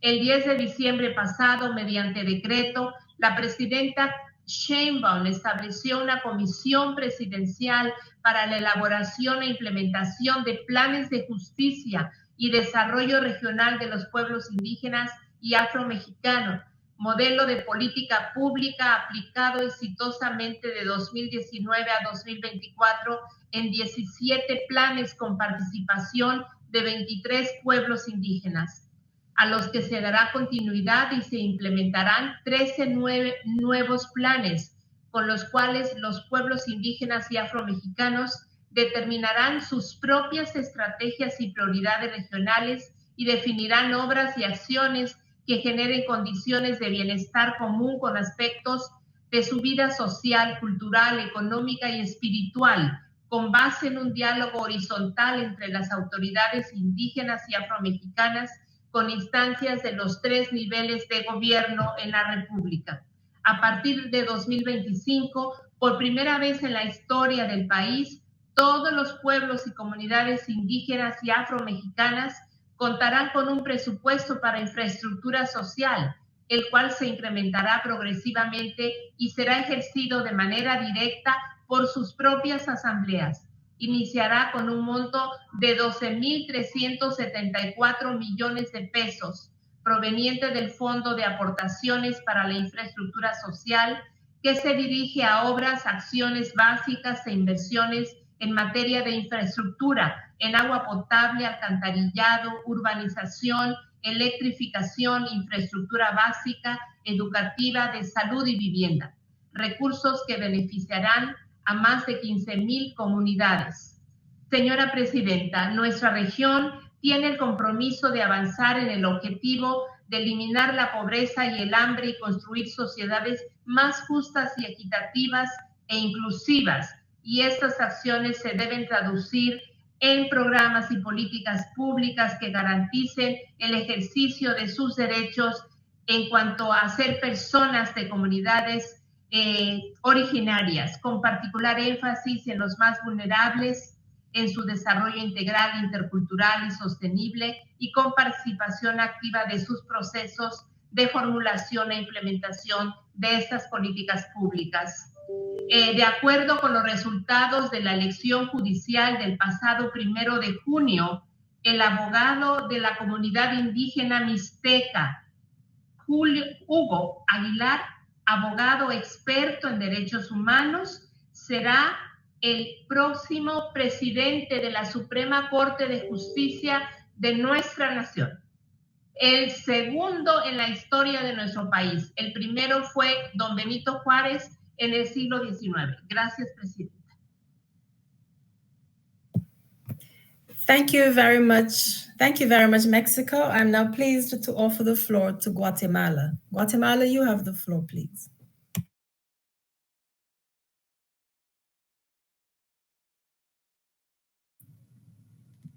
Muchas gracias, señora presidenta. Distinguidos representantes y delegaciones.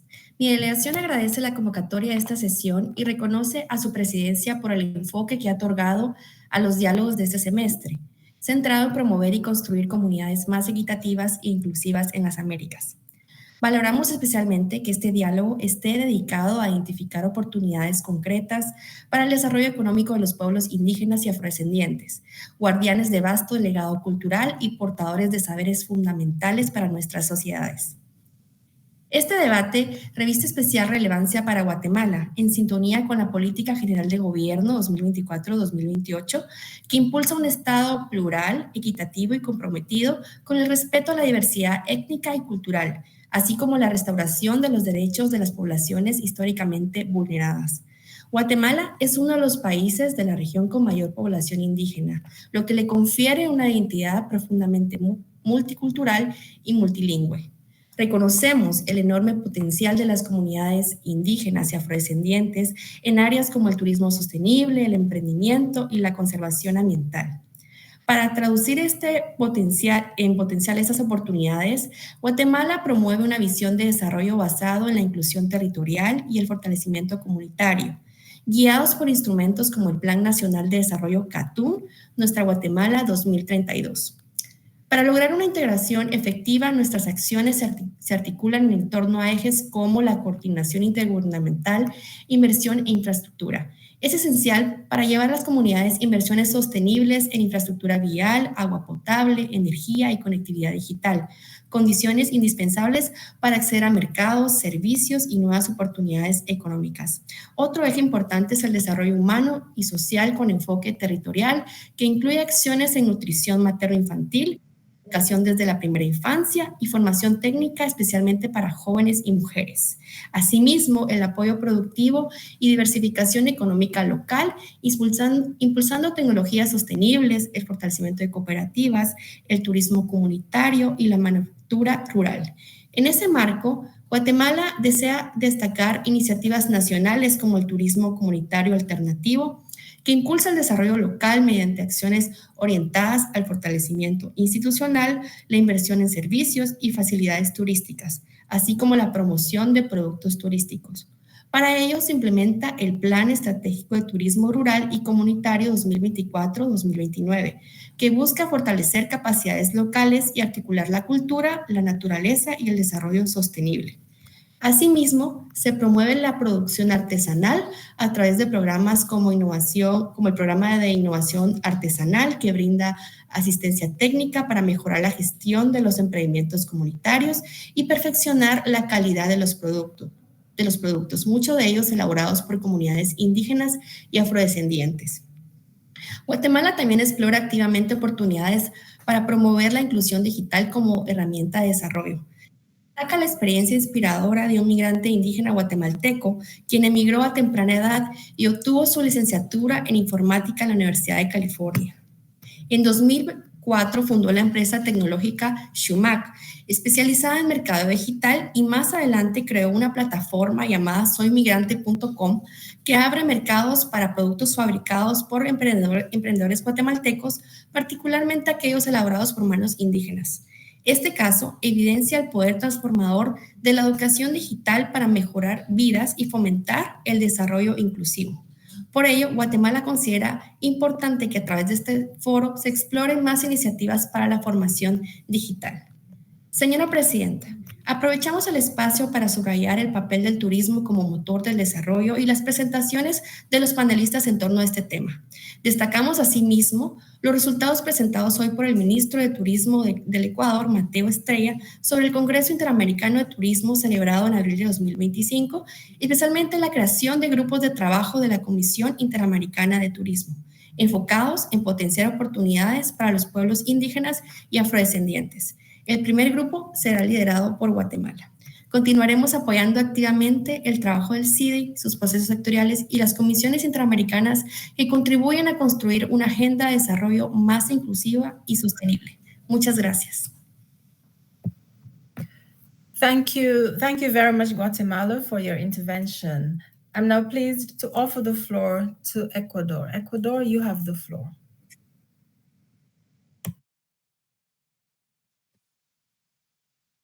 Gracias, señora presidenta, por darme el uso de la palabra.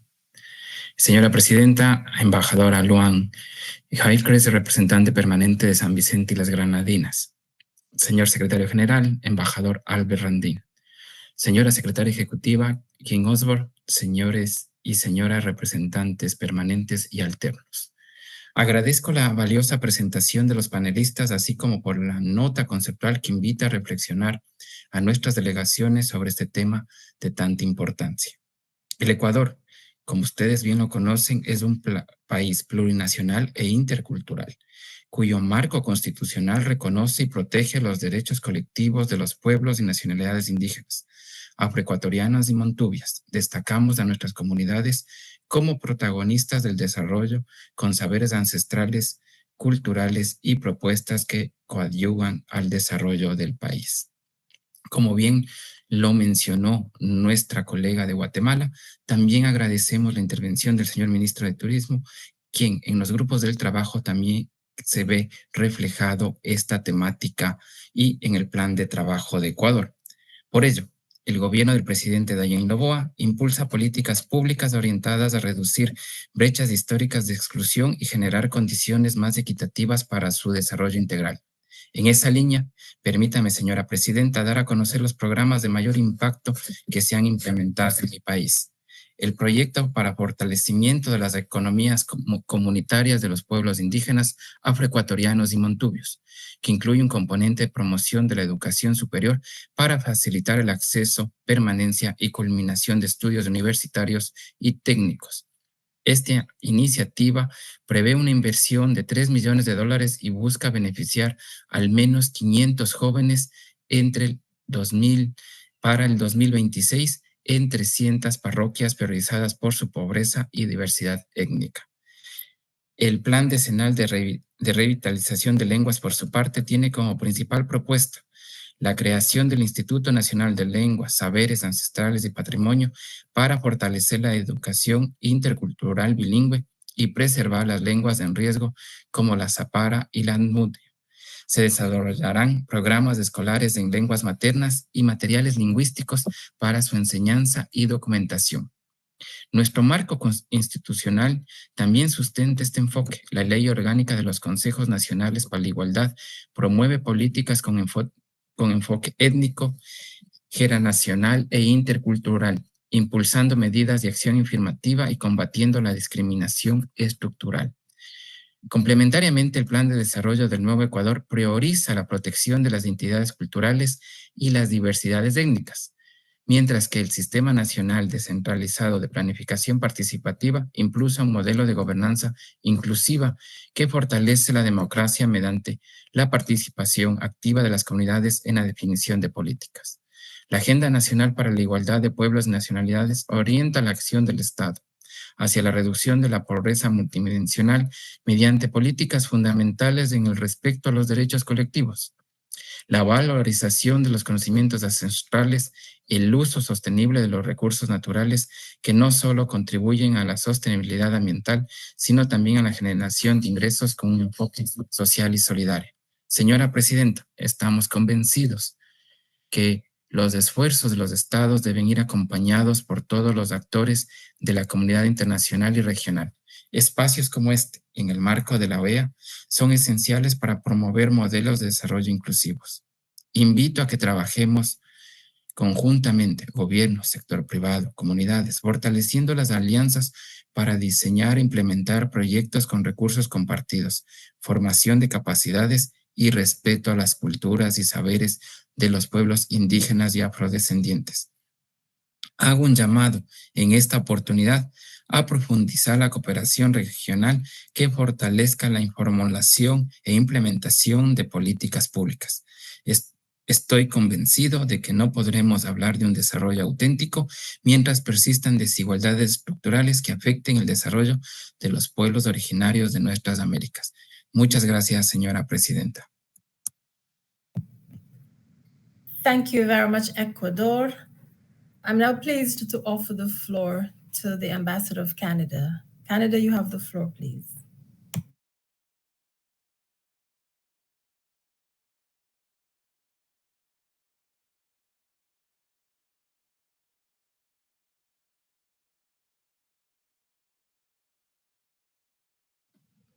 Ambassador, if you could hear me, please refresh your browser and request the floor again, if you don't mind. Thank you.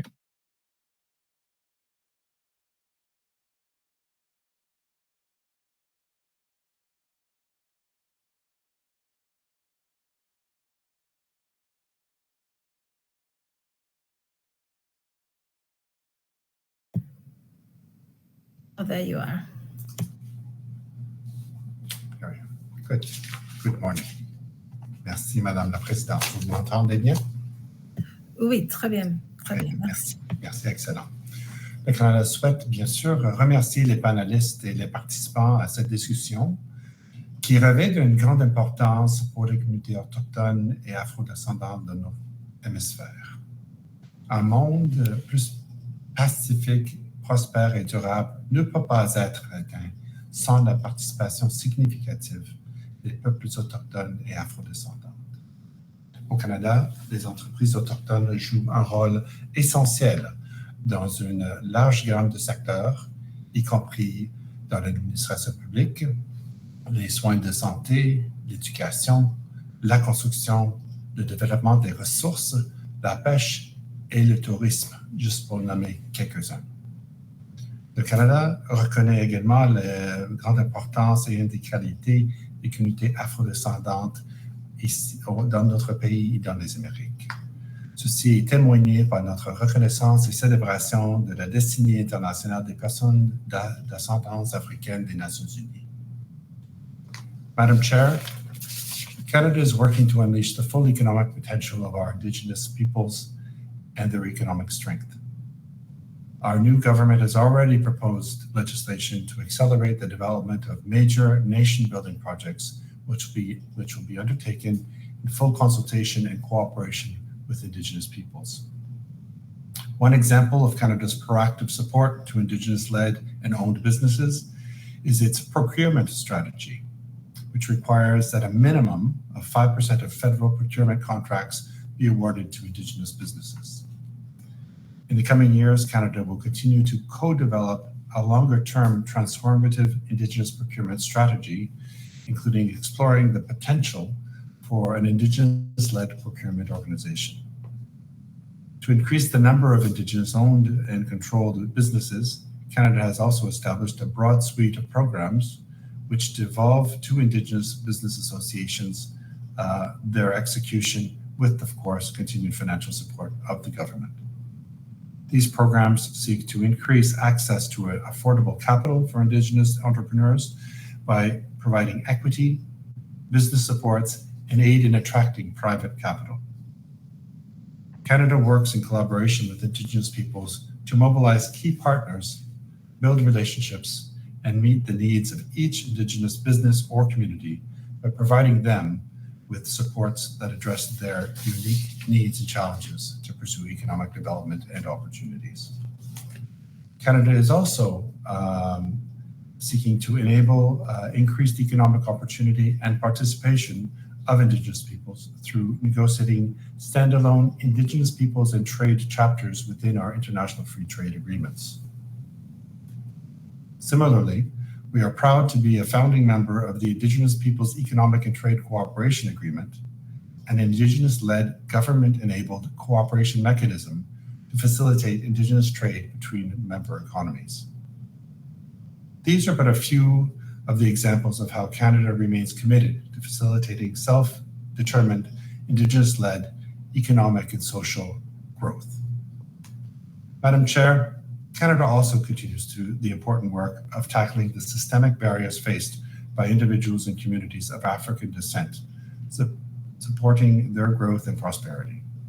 Since 2019, the Supporting Black Canadian Communities Initiative, we have invested in almost 3,000 projects to grow Black-led, Black-focused, and Black-serving charities and nonprofit organizations.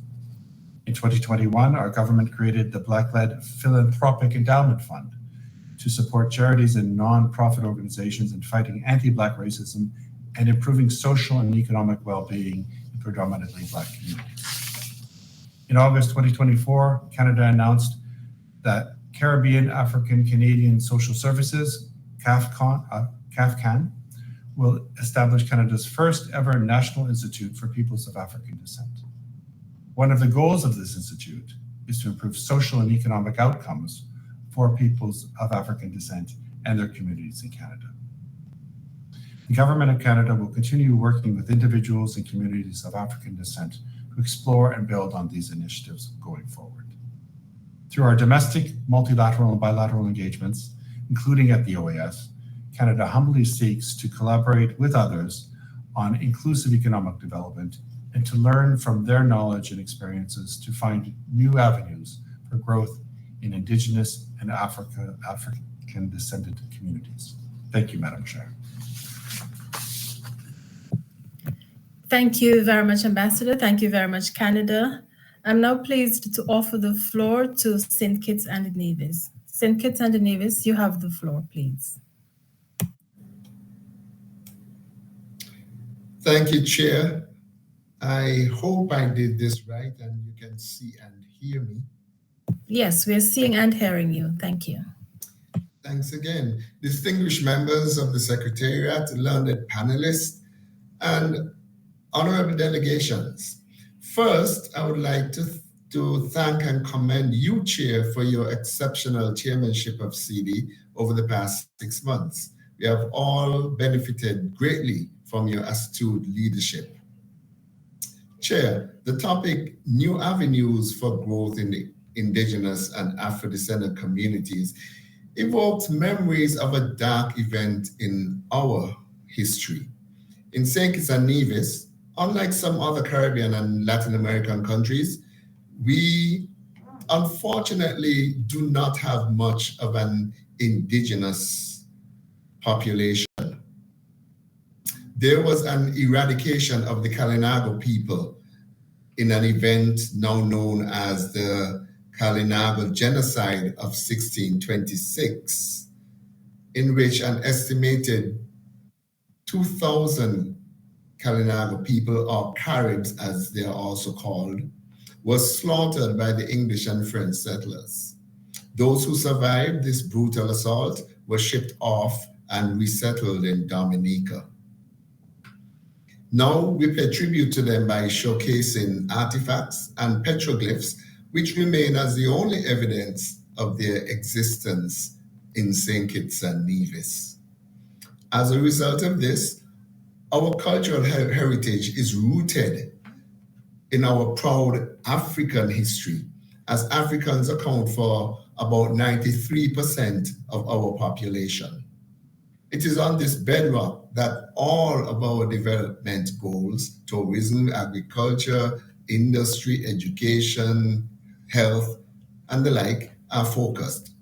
So, essentially, all avenues for growth in St. Kitts and Nevis are focused on Afro-descendant communities, because that is basically all we have.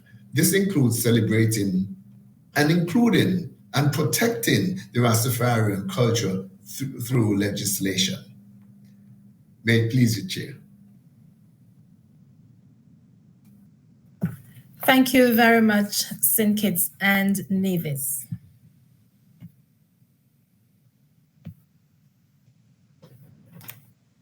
If there are no further comments or requests for the floor, I propose that CIDI thank our invited experts for their presentations and instruct CIDI to document and follow up on any cooperation and partnership opportunities identified during the interventions and during the dialogue. And CIDI is also advised to assist member states wishing to feature these offers on CooperaNet. I see no objections. It is therefore so decided. I thank you all for your substantial contributions and comments, of which the Secretariat has taken due note. We now turn to the report on the Americas Competitiveness Exchange, ACE, held in the state of Illinois from April 27th to May 2nd, 2025. Colleagues, as you are aware, ACE is a flagship initiative of the Organization of American States and a premier platform for establishing partnerships, pursuing investment opportunities, and promoting innovation and entrepreneurship. The most recent edition in Illinois provided an opportunity to learn how Illinois has built a unique ecosystem on the 6 industry clusters highlighted during the week-long program. They are next generation agriculture, life sciences, energy, transportation and logistics, advanced manufacturing, quantum computing, artificial intelligence, and microelectronics. To provide a report on the key outcomes of this important initiative, I am pleased to offer the floor to Executive Secretary Kim Osborne. Secretary Osborne, you have the floor. Thank you, Madam Chair, and good morning, distinguished ambassadors, permanent representatives, and alternate representatives. Thank you so much for this opportunity to share. I'm deeply honored to highlight the remarkable success of the recently held America's Competitiveness Exchange in Illinois. The ACE program is a vital initiative that brings together key decision makers from governments, the private sector, and academia across OAS member states. Its core mission is to foster collaboration, cooperation, and partnerships that drive economic competitiveness throughout the Americas. Through ACE, leaders connect with innovation hubs, advanced technology centers, and leading institutions to explore economic development models and expand trade and investment. The ACE Illinois program, held from April 27th to May 2nd, achieved significant results. Our objectives for ACE Illinois were clear: to share solutions, strategies, and initiatives that had produced proven results, tangible results, build new partnerships for economic cooperation, facilitate trade deals, and encourage research and development, new ventures, and technical exchanges.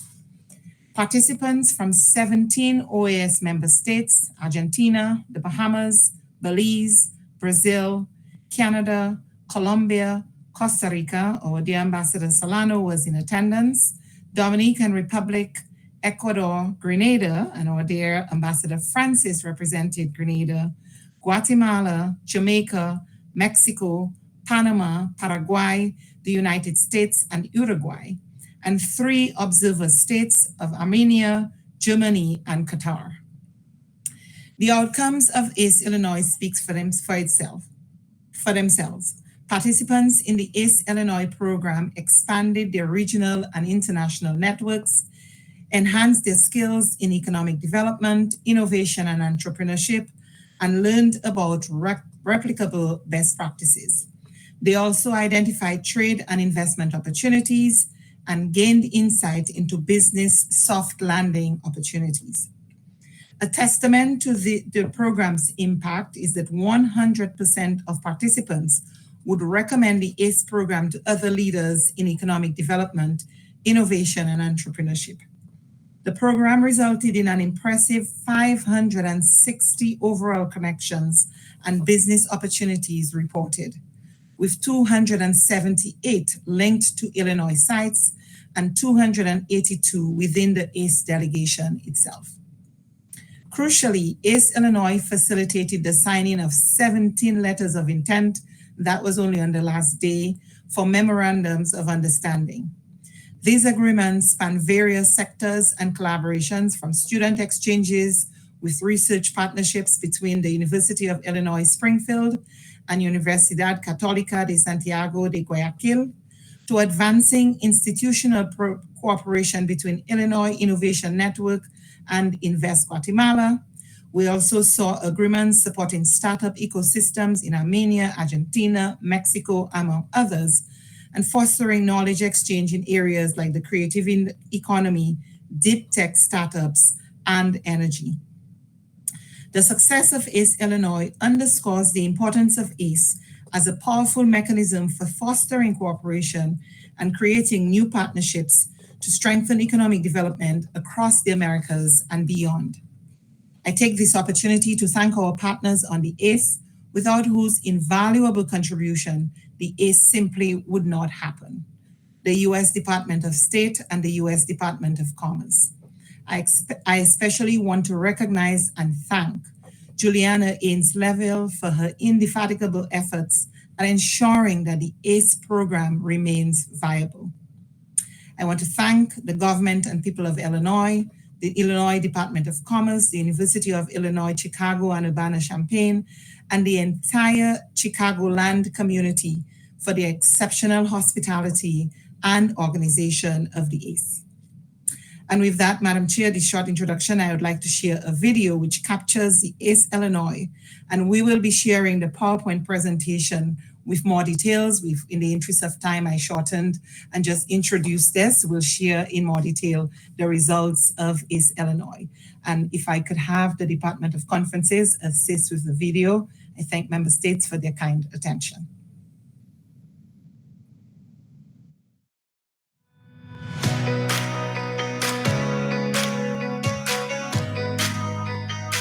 From April 27th to May 2nd, 2025, the state of Illinois hosted the 20th edition of the America's Competitiveness Exchange. ACE Illinois welcomed 50 decision makers from 20 countries, including 17 member states of the Organization of American States and 3 permanent observers.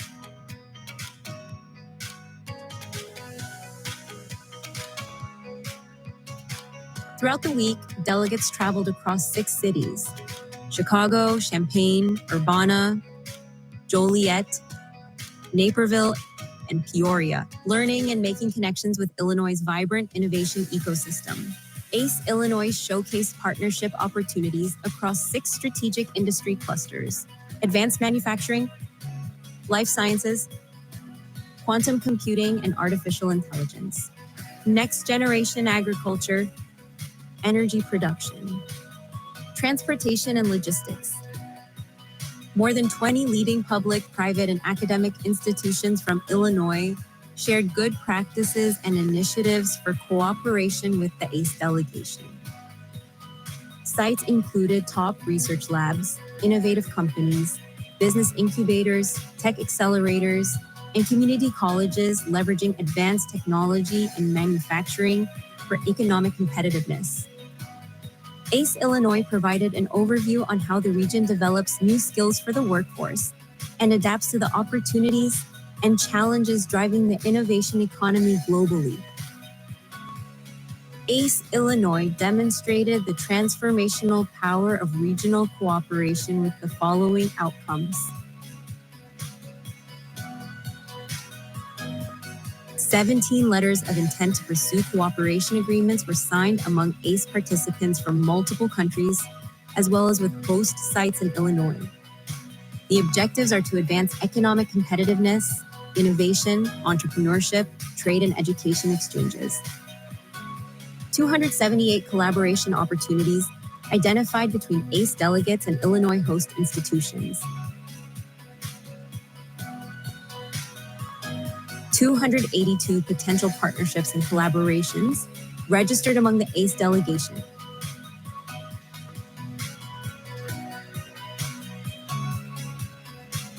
These connections are a testament to ACE mission to foster partnerships that promote economic development, knowledge exchange, and shared prosperity across the Americas.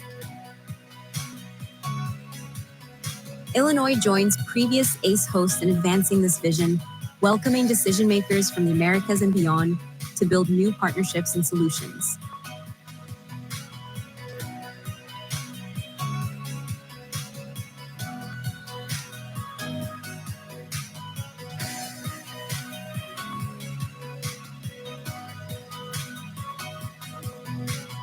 Thank you for being part of ACE Illinois, the 20th edition of the America's Competitiveness Exchange.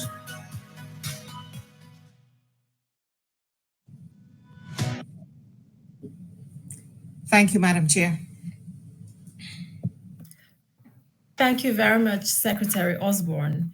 It is clear from your report that ACE Illinois yielded some great benefits for member states. We thank you and the team at CIDI, as well as the U.S. Departments of State and Commerce, for their partnership and support of the ACE. Importantly, we thank the government and the people of Illinois for hosting the event. It is my understanding that the next edition of the ACE will be held in Belém do Pará, Brazil, from August 25th to 27th, and that the application process is now open. I now open the floor for any delegation wishing to refer to this item. In that regard, I am pleased to offer the floor to Ambassador Alejandra Solano of Costa Rica. Ambassador, you have the floor, please.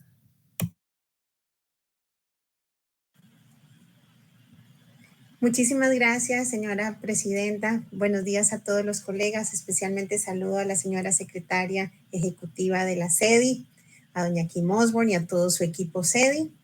Quisiera tomar brevemente la palabra, señora presidenta, para expresar el firme respaldo de Costa Rica al programa Encuentro de Competitividad de las Américas ACE.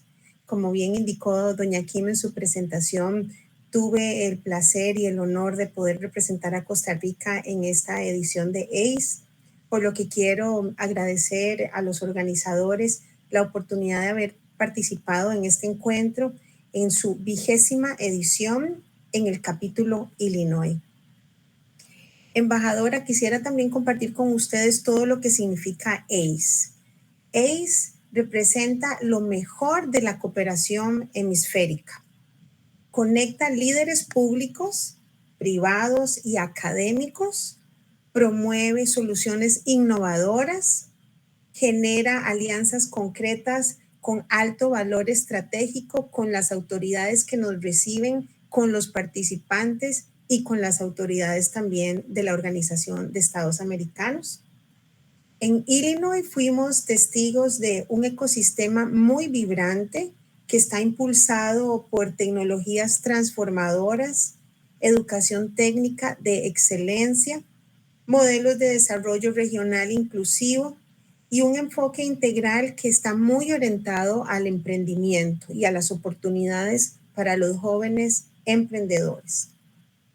Esta experiencia que tuvimos también abre las puertas para oportunidades que enlazan instituciones de los Estados miembros que tuvimos el placer de participar y representar a nuestros países, con centros universitarios, con centros de innovación, y nos permitió también explorar la posibilidad de posicionar mediante vías concretas las propias iniciativas que tienen nuestros países. ACE es un puente que nos permite fortalecer alianzas que potencien la competitividad regional. Las experiencias compartidas que tuvimos, la experiencia de testiguar en Chicago o en Peoria o en Joliet, por citar alguna de las ciudades que visitamos, con sus centros de excelencia, con centros de inteligencia artificial, con programas de capacitación, con centros de emprendedurismo, nos recuerda que la competitividad debe tener un rostro humano y un propósito social muy importante para nosotros y para los trabajos que hacemos en el CIDI. Mi delegación reafirma su compromiso con esta iniciativa y agradece especialmente al Comité Coordinador y al Comité Asesor, compuesto por el Departamento de Comercio de Estados Unidos, por el Departamento de Estado de Estados Unidos y por toda la coordinación maravillosa que nos brindó la misión permanente de Estados Unidos acreditada ante la OEA, en la figura del señor encargado de negocios, don Thomas Hastings, y por supuesto también con la valiosa colaboración de todo su equipo. También quisiera agradecer en particular a la secretaria ejecutiva, doña Kim Osborne, y al señor César Parga y a todo su equipo con doña María Cristina Solís y doña Efi Gómez, que fueron excelentes, impecables en la organización. Sé que todo el equipo de CIDI hace un gran trabajo y muy pocas veces tenemos la oportunidad también de visibilizar el importante trabajo que hace todo el equipo CIDI en la organización de eventos, en la organización de ACE, y este es un buen momento para resaltarlo y agradecerles. Este programa constituye una herramienta muy valiosa de cooperación hemisférica, como lo dije, pero nos permite también traducir todos estos principios que hablamos de desarrollo integral, de ciencia, de mujer, de tecnología, de emprendimiento, de herramientas para nuestros jóvenes. Nos permite traducir toda esa narrativa, esos principios que nos unen en resultados concretos, en programas de acuerdos de cooperación, en acuerdos bilaterales, en acuerdos institucionales, en acercar a nuestros pueblos y a nuestras autoridades, por lo cual estamos sumamente agradecidos. Muchísimas gracias de nuevo a todos por la oportunidad de participar en este importante evento, en esta nueva edición de ACE en el capítulo Illinois. Muchas gracias. Thank you very much, Ambassador of Costa Rica. I'm now pleased to offer the floor to Brazil, and while Brazil is joining, I would like to thank Ambassador Solano for her words of appreciation to CIDI. Thank you very much. Brazil, please. Thank you very much, Madam Chair. Muitíssimo obrigado. Gostaria de me juntar aqui em nome da missão do Brasil, do governo brasileiro, a parabenizar a organização do ACE Illinois, tanto a CIDI, como já foi falado, na pessoa da secretária executiva Kim Osborne e de todos os colaboradores e funcionários da CIDI, com os quais nós trabalhamos juntos muito bem e a quem apreciamos muito, assim como a missão dos Estados Unidos junto à OEA, a pessoa do seu representante interino e também da Juliana, e também o governo de Illinois e todas as autoridades que participaram da organização desse evento de tanto sucesso, como foi falado aqui. Eu acredito que o ACE, né, assim, como a nossa secretária executiva comentou, é um sucesso no sentido de que todos os participantes saem muito satisfeitos, né, e passam a conformar, a partir da sua participação, uma rede muito importante de contatos que vai gerar mais adiante negócios e oportunidades de cooperação e diversas outras oportunidades que muitas vezes a OEA, né, e os países membros sequer ficam sabendo, porque acontecem muitas vezes no âmbito privado, o que é excelente.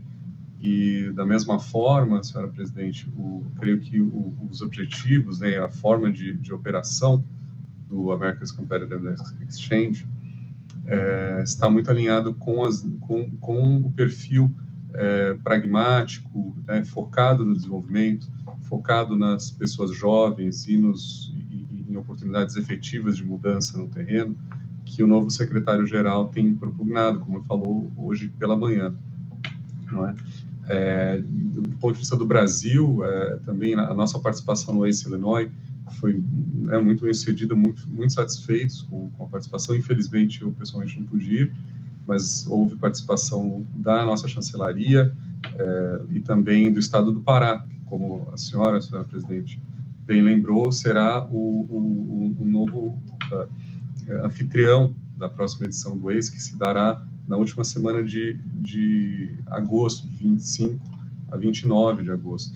E conforme a senhora também comentou, nós já foi circulado entre as missões aqui junto ao EA e também pelo governo brasileiro junto às nossas embaixadas e consulados, a convocatória para as candidaturas que estão abertas. Eu gostaria até de aproveitar aqui para mencionar, as candidaturas estão abertas para participação no ACE até dia 18 de junho. Pode ser que haja uma prorrogação, a depender, mas é sempre importante que os novos candidatos apresentem o quanto antes a sua intenção de participar, uma vez que se trata de avaliações que estão acontecendo de forma contínua, né? Não há uma data limite para a resposta. Como se diz em inglês, on a rolling basis. E gostaria de levantar aqui a bandeira do ex-Belém do Pará, que para todas as missões, que convidem os seus representantes e setor privado, instituições de interesse, para participar, né? Como todos sabemos, Belém do Pará será, né, a capital do desenvolvimento sustentável no ano que vem, vai sediar no fim do ano a COP30, né? Temos grandes expectativas. Belém é uma cidade belíssima, com uma cultura incrível e uma culinária muito particular e maravilhosa, né? Todos os brasileiros gostariam de ter uma culinária como a do Pará. O açaí, por exemplo, que muitos aqui devem conhecer, vem do Pará, então é disso que estamos falando, é algo nessa categoria. O ex-Belém vai estar focado em questões como parques tecnológicos, pesquisa, ecossistemas de inovação, rede industrial e negócios sustentáveis, mas haverá, enfim, oportunidades inúmeras para a realização de networking e realização de memórias de atendimento e possivelmente negócios também. Nós estamos muito entusiasmados. O governo do Pará, o governador do estado do Pará, que é um dos grandes estados em território, em história do Brasil, está muito envolvido e muito entusiasmado também com a visita de todos os representantes das Américas e de outras regiões, por que não, a Belém. Assim que gostaria de reforçar o convite do governo brasileiro e do estado do Pará para a participação intensa e entusiasmada de todos. Muito obrigado.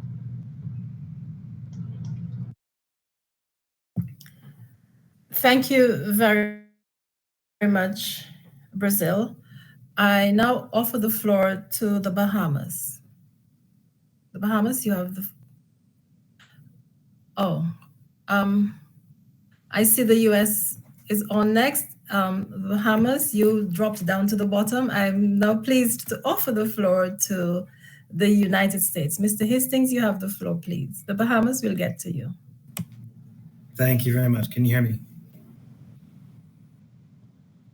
Great. Yes. Thanks. I'd like to thank Executive Secretary Osborne for sharing the detailed report on ACE Illinois, which exemplifies not only the success that we had in Illinois, but also the tangible results that the ACE program delivers for our region. The focus of the program is on fostering interregional partnerships and collaborations between entrepreneurs, governments, and researchers.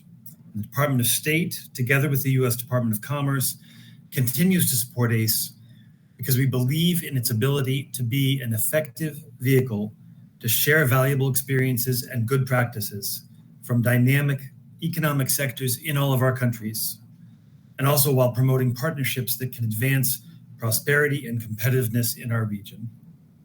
The United States government is committed to ensuring that our economy remains at the forefront of innovation and competitiveness. We are equally dedicated to fostering the same level of economic dynamism and growth throughout our entire region.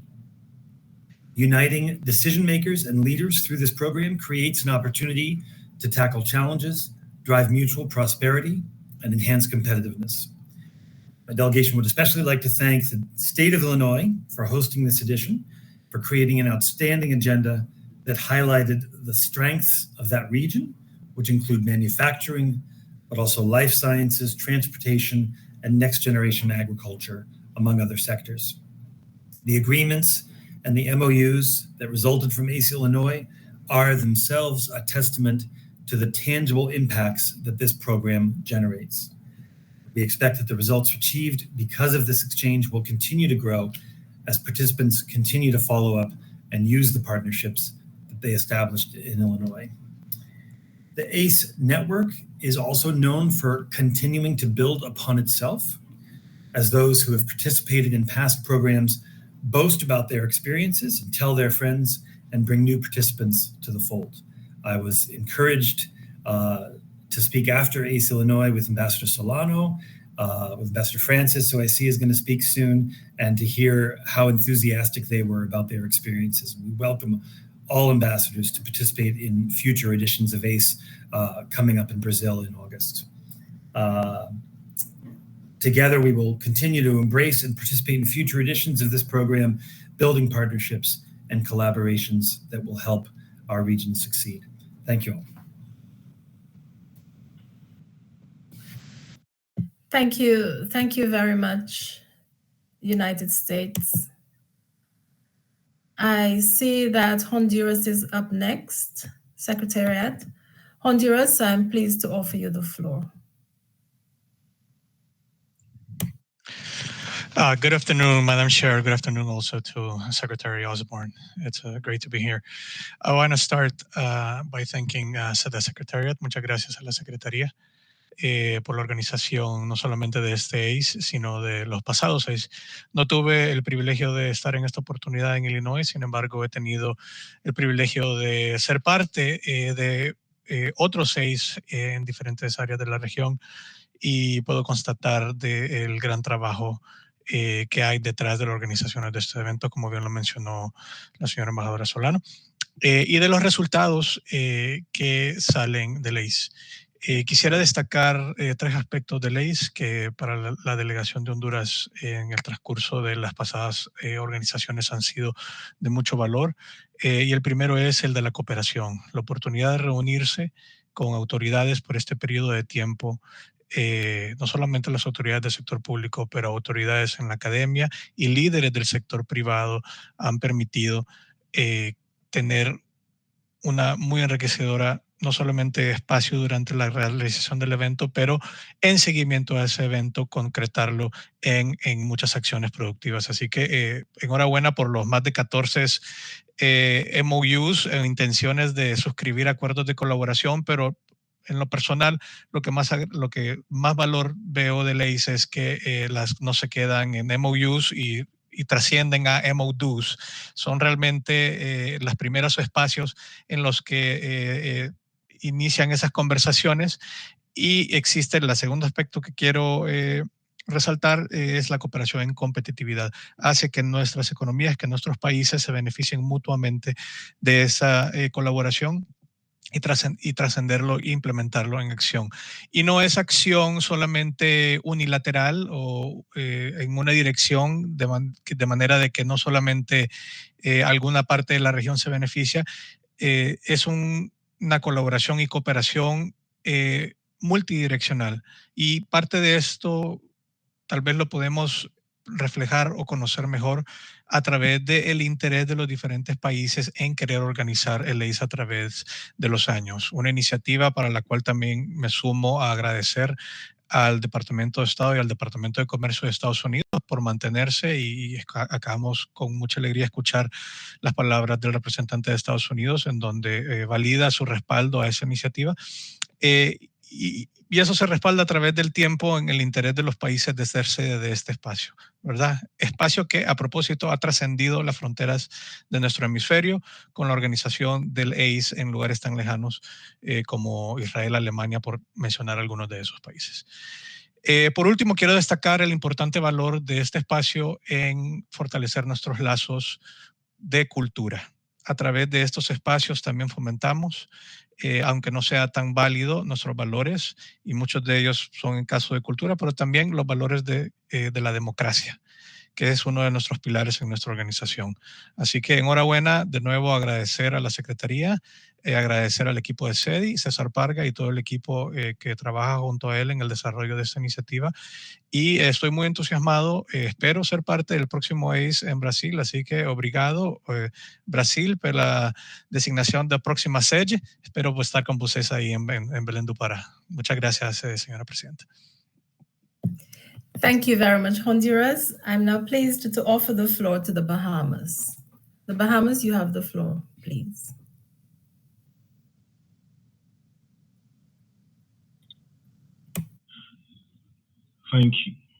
Thank you, Chair.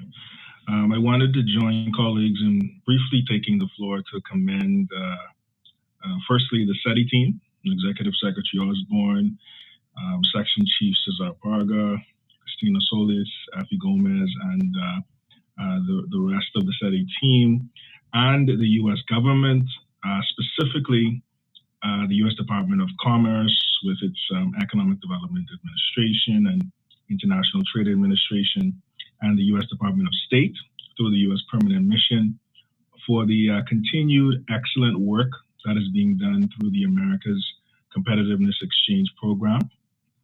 I believe the fact that the ACE is moving now into its 21st edition and has expanded to showcase both U.S., hemispheric, and global jurisdictions is evidence enough of the continued relevance and value of the program. The Bahamas, however, also believes that the ACE program truly represents a model and best practice within the OAS context for how tangible and impactful development cooperation projects can be structured and executed.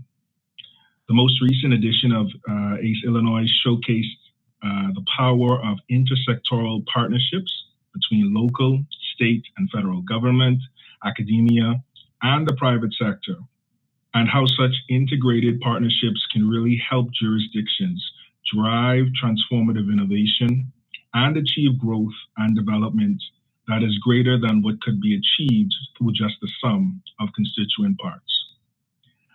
The Bahamas has benefited from the lessons learned, from the connections and economic partnerships made through its participation in several past editions of the ACE program, and we look forward to continued and to enhanced engagement and participation with the program in the near future.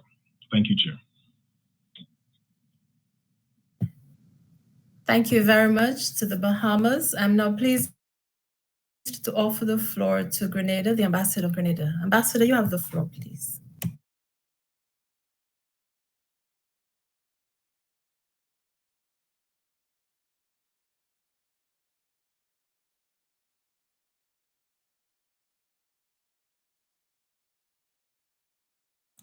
Oh, thank you very much.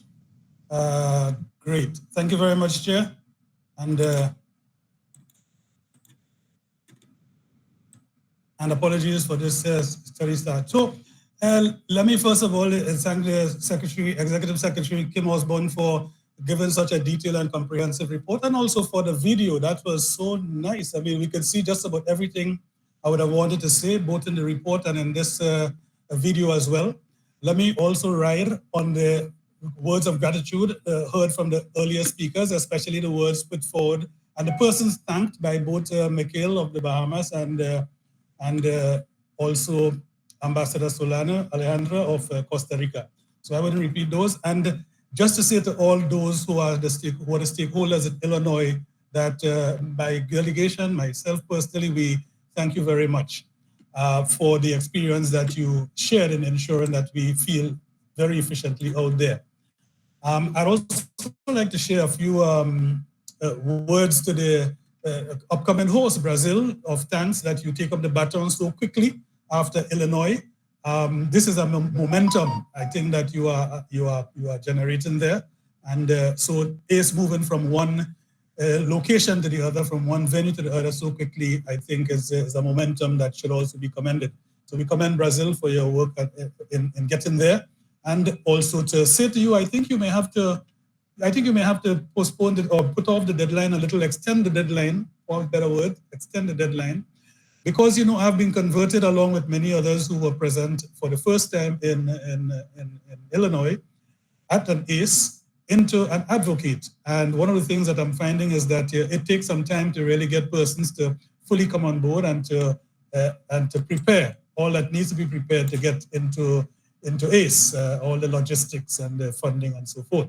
So you may have some people who will not be ready by your current deadline. I'd just like to offer a few perspectives, Chair. You permit me a few minutes on this as to, you know, some takeaways from my perspective. ACE, Illinois was really exceptional as a training ground for innovation. And for this reason, my advocacy for ACE and its soundness going forward, I'll also try to ensure that those who I can encourage to be at ACE can really look at the theme and also be able to be those who are ready to benefit the most from being at the event and at the experience. Witnessing in Illinois firsthand the cutting edge technologies being developed and the entrepreneurial spirit that is fostered and the way it is being fostered among the generational movement from young into middle, into even the more experienced in entrepreneurship for economic development, and also inside enterprise and outside academia was really a fascinating experience. And that is an important takeaway for me. How do you link these various sectors to ensure that they continue and contribute not as silos, not as separate entities, but integrated in a development plan for the city in that case, for the state in that case, and for us who participated for our countries and our region. Secondly, for me, a big takeaway was the networking opportunities. I think ACE prepared us by the material that you gave us beforehand to be present, but also being there really gives you the feel for what it is. And that's why I understand from delegations that had persons who were participating for the second or third time, that the networking opportunities, you get to know how to do it and you get to benefit fully from it. This ACE experience is tremendous as far as that is concerned. One of the takeaway I had from it is not just those of us who got to Illinois, but the entities and the institutions in Illinois itself used the opportunity marvelously to ensure that they got from each of us what was possible. And through time may not have permitted a full extension, but definitely the networking was more than just those of us who attend, but also those who were hosting us. And finally, I'd like to speak about the deal making. I mean, it was so fascinating to see all these deals being signed. And though I was not able to sign a deal on behalf of my delegation or institutions in my country, the follow-up has been tremendous. Some of the people we continue on the social media platform to be in touch, and also directly through the contacts that we made there and looking at the possibilities for certain deals. And in some cases, for Grenada, we're actually thinking of replicating certain things that have happened from earlier ACEs that we learned about while being in Chicago, in Illinois. So conclusion, I believe ACE Illinois was a significant success. I salute and congratulate those who prepared it and those who hosted us there. The teams have already been mentioned and the main contributors mentioned, so I reiterate the thanks to them. And I say that undoubtedly ACE, as part of the Inter-American, part of the OAS, part of the CIDI undertaking, really should be a flagship that is really, a flag that is really waved so that all can see it and learn from the model and be able to benefit from the model, in as much as I'm thinking that we would be able, my delegation and those I represent.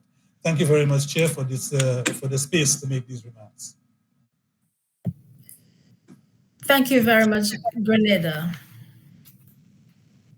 Seeing no further requests for the floor, I propose that the Council extend its gratitude to the government of the United States, the state of Illinois, and the many institutions which hosted the event, as well as to the Secretariat and all participating delegations for their contributions to this successful edition of the ACE. The Council also acknowledges the pivotal role that the ACE plays in fostering innovation, competitiveness, and partnerships across the region. If there are no objections, it is so decided.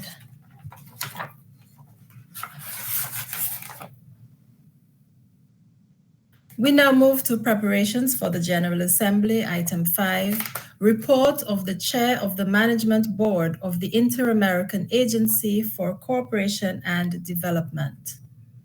As we move to the 5th item on today's agenda, I have the honor of welcoming our distinguished colleague, Ambassador Luz Elena Baños Rivas, Permanent Representative of Mexico to the OAS and Chair of the Management Board of the Inter-American Agency for Cooperation and Development. Ambassador Baños Rivas, the floor is yours.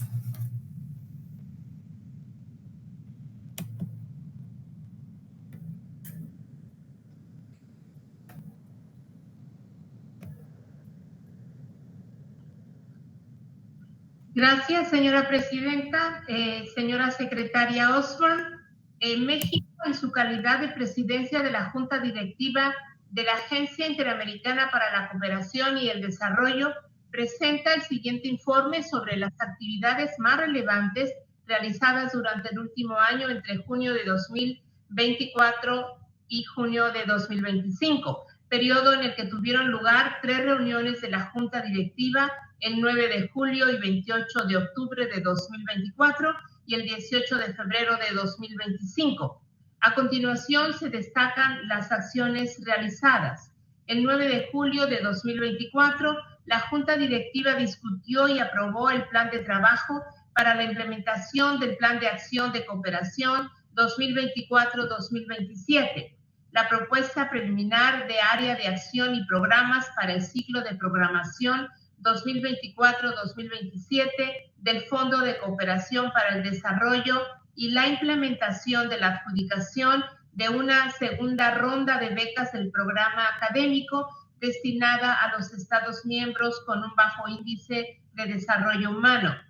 Fue presentado el informe sobre la implementación del primer año del programa de cooperación lingüística, temas que continuaron siendo abordados por las sesiones del 28 de octubre de 2024 y el 18 de febrero de 2025. Como fue hecho de su conocimiento con oportunidad, las altas autoridades de cooperación de los Estados miembros de la OEA aprobaron en abril de 2024 el Plan de Acción para la Cooperación 2024-2027, que guía a la labor de la agencia durante un periodo trienal hasta la realización de la próxima reunión de alto nivel programada para 2027. Tras la 4ª reunión especializada del CIDI de altas autoridades de cooperación en 2024, se establecieron 3 grupos de trabajo de la agencia para implementar el plan de acción con los siguientes temas. Grupo número 1, ampliar alianzas y financiación para cumplir los imperativos de la cooperación para el desarrollo. Grupo número 2, fortalecer la capacidad institucional para captar y comunicar las necesidades de cooperación de los Estados miembros y promover la coherencia entre los sistemas de reporte. Y grupo número 3, renovar la Agencia Interamericana para la Cooperación y el Desarrollo para atender mejor las necesidades de los Estados miembros. En los grupos de trabajo participaron 18 Estados miembros y están integrados por sus representantes permanentes y alternos ante la OEA y también por los representantes de las autoridades de cooperación de nuestras capitales. Durante el primer semestre de 2025, los citados grupos de trabajo eligieron a sus liderazgos y se integraron nuevos miembros y llevaron a cabo avances en la implementación del plan de trabajo de cooperación. Respecto a los programas y ciclos de programación, destaco lo siguiente.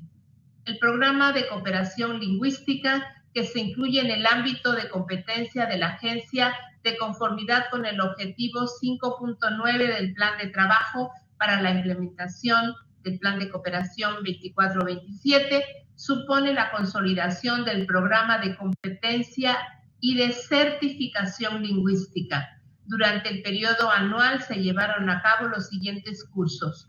Curso de español nivel B2 en colaboración con la Academia de Uruguay, dirigida a 38 docentes de español como segunda lengua de países de la Comunidad del Caribe. Cursos de inglés nivel B1, B2 y C1 en colaboración con la Universidad Pontificia Bolivariana para 120 docentes de inglés como segunda lengua en Centroamérica y República Dominicana. Cursos de nivel B1 en colaboración con el Plan CEIBAL, Agencia Uruguaya de Cooperación Internacional, para 180 docentes de inglés como segunda lengua en Centroamérica y República Dominicana. El Fondo de Cooperación para el Desarrollo desempeñó un papel fundamental al apoyar a los Estados miembros en la financiación de sus prioridades de desarrollo nacionales y regionales entre junio de 2024 y julio de 2025, al aprovechar las contribuciones voluntarias y aunar esfuerzos, con lo que se maximizó el impacto de los recursos otorgados por el fondo en proyectos adaptados a las necesidades de cada estado. Durante la segunda semestre de 2024 concluyó el ciclo de programación 2021-2024 y se preparó el ciclo 24-27. Esta transición garantizó el cierre efectivo de las iniciativas en curso, sentando al mismo tiempo una base sólida para futuros programas y reforzando el compromiso continuo del Fondo con el desarrollo sostenible en la región. El ciclo programático 2021-2024 sobre resiliencia incluyente para una recuperación eficaz, enfocada en la ciencia y tecnología, implementó 15 proyectos entre el 1 de octubre de 2021 y el 30 de noviembre de 2024. El área de acción comprendió 4 ejes programáticos relacionados con educación y ciencia y tecnología como ejes transversales.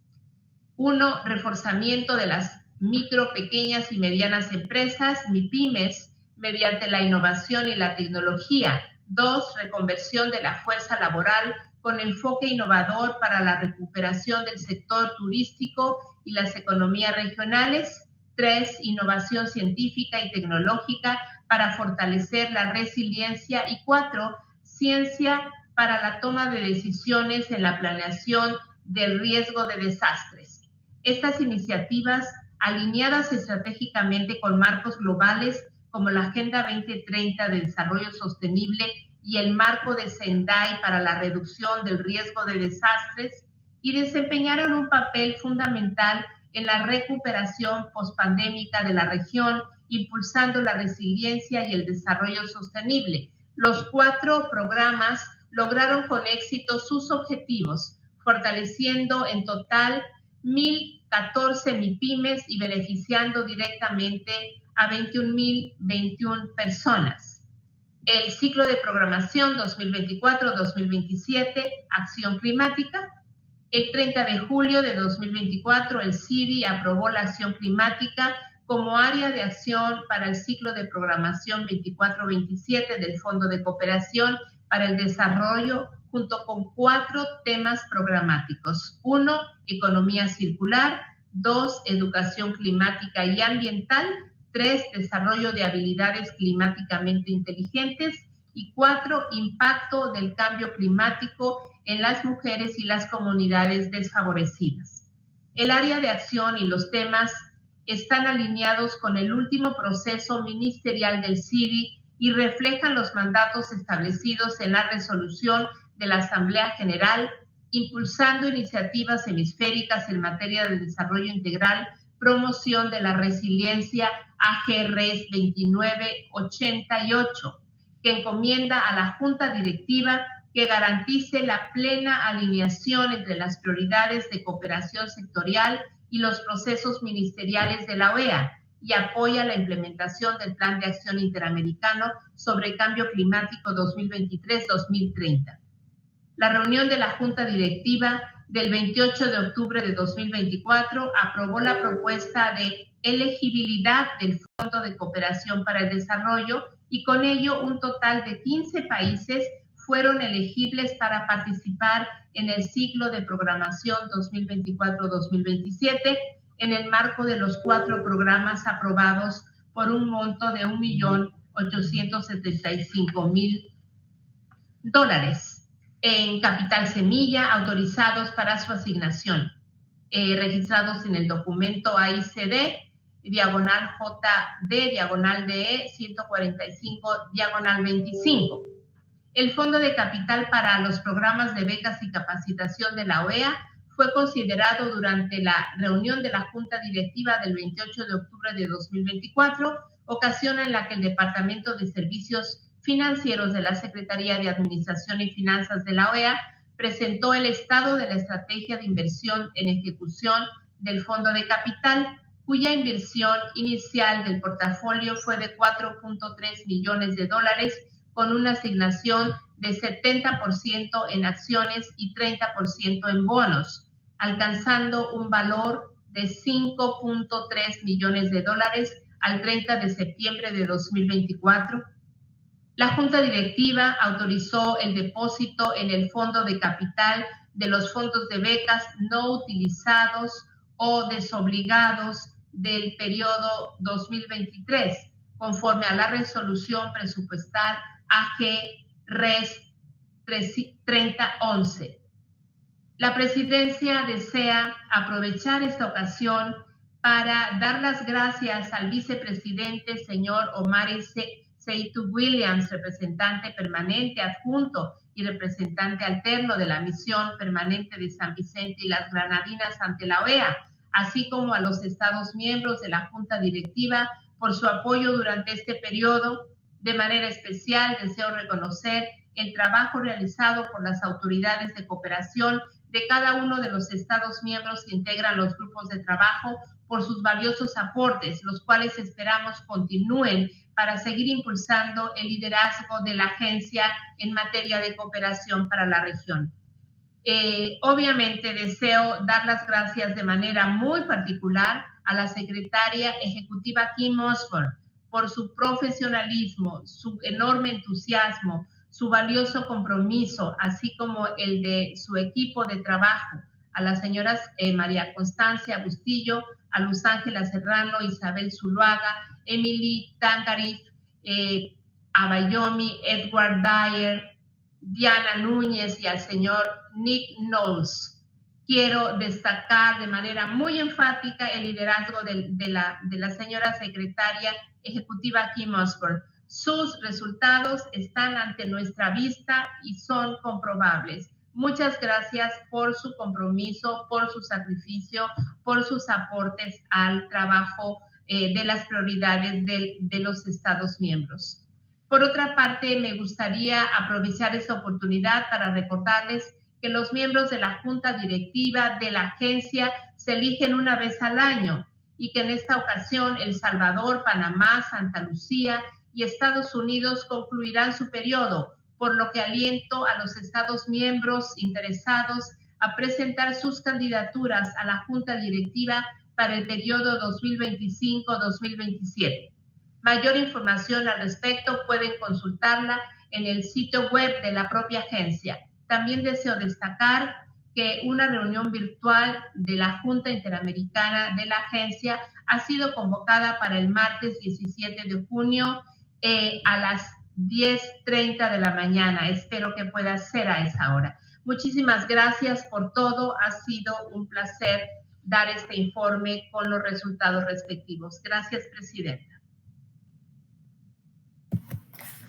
Thank you, Ambassador, for your detailed report to this Council and for your leadership in strengthening the IACD as a key mechanism for cooperation for development at the OAS and, by extension, in the Americas. I now open the floor to delegations who wish to address this report.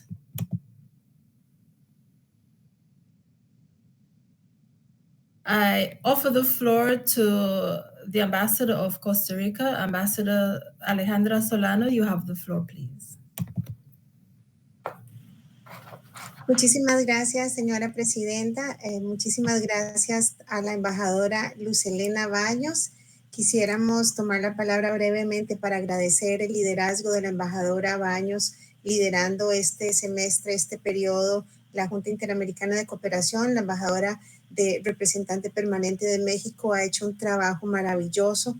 Estamos muy agradecidos. Nuestras autoridades de Costa Rica han participado en este ejercicio. Como bien dijo ella, es un espacio que permite también que nosotros desde las misiones estemos conectados, pero también nuestros superiores desde las diferentes direcciones y agencias de cooperación nacionales de los Estados miembros, por lo que nos parece un espacio muy valioso.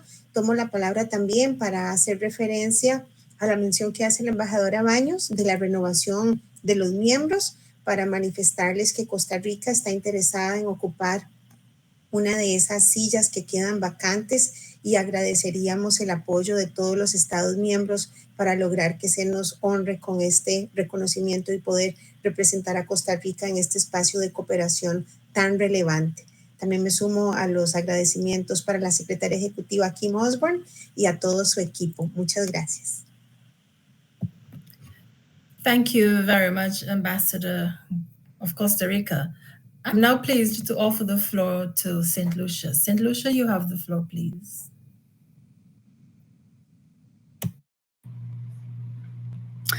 Thank you, Chair. Chair, my delegation thanks Ambassador Baños, Permanent Representative of Mexico and Chair of the Management Board for the comprehensive presentation of the board's annual report.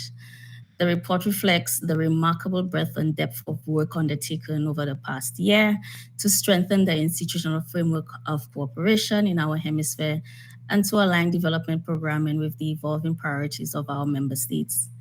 It captures a period of renewed energy and focus within the board, particularly in relation to the implementation of the Action Plan for Cooperation 2024 to 2027. I am honored to have served as a member of the management board during this dynamic period, and particularly proud of our engagement in Working Group 1 on expanding partnerships and financing to meet partnership for development imperatives under the leadership of Argentina. Through this working group, we have had the privilege of contributing to efforts aimed at broadening the resource base for development cooperation. We commend the chair of the management board for her steady and inclusive leadership throughout the year, as well as the secretariat for its continued professionalism and support. We also recognize the valuable contribution of all fellow board members and working group partners whose collaboration and commitment have helped to advance a shared vision of sustainable, inclusive, and resilient development in the Americas. St. Lucia remains steadfast in its support for the work of the IACD and reaffirms its commitment to the principles and partnership, solidarity, and innovation that underpin our collective efforts in this important entity. Again, I thank Ambassador Baños for this presentation. Thank you. Thank you very much, St. Lucia. The Secretariat has taken note of your comments. With no objections, I propose that this report be adopted by CIDI. It is so approved. We now move to item 6, report of the Chair of the Committee on Migration Issues. For this agenda item, we will hear from the Chair of the Committee on Migration, Ambassador Alejandra Solano Cabalceta, Permanent Representative of Costa Rica, Chair of the Committee on Migration Issues. Ambassador Solano, the floor is yours, please.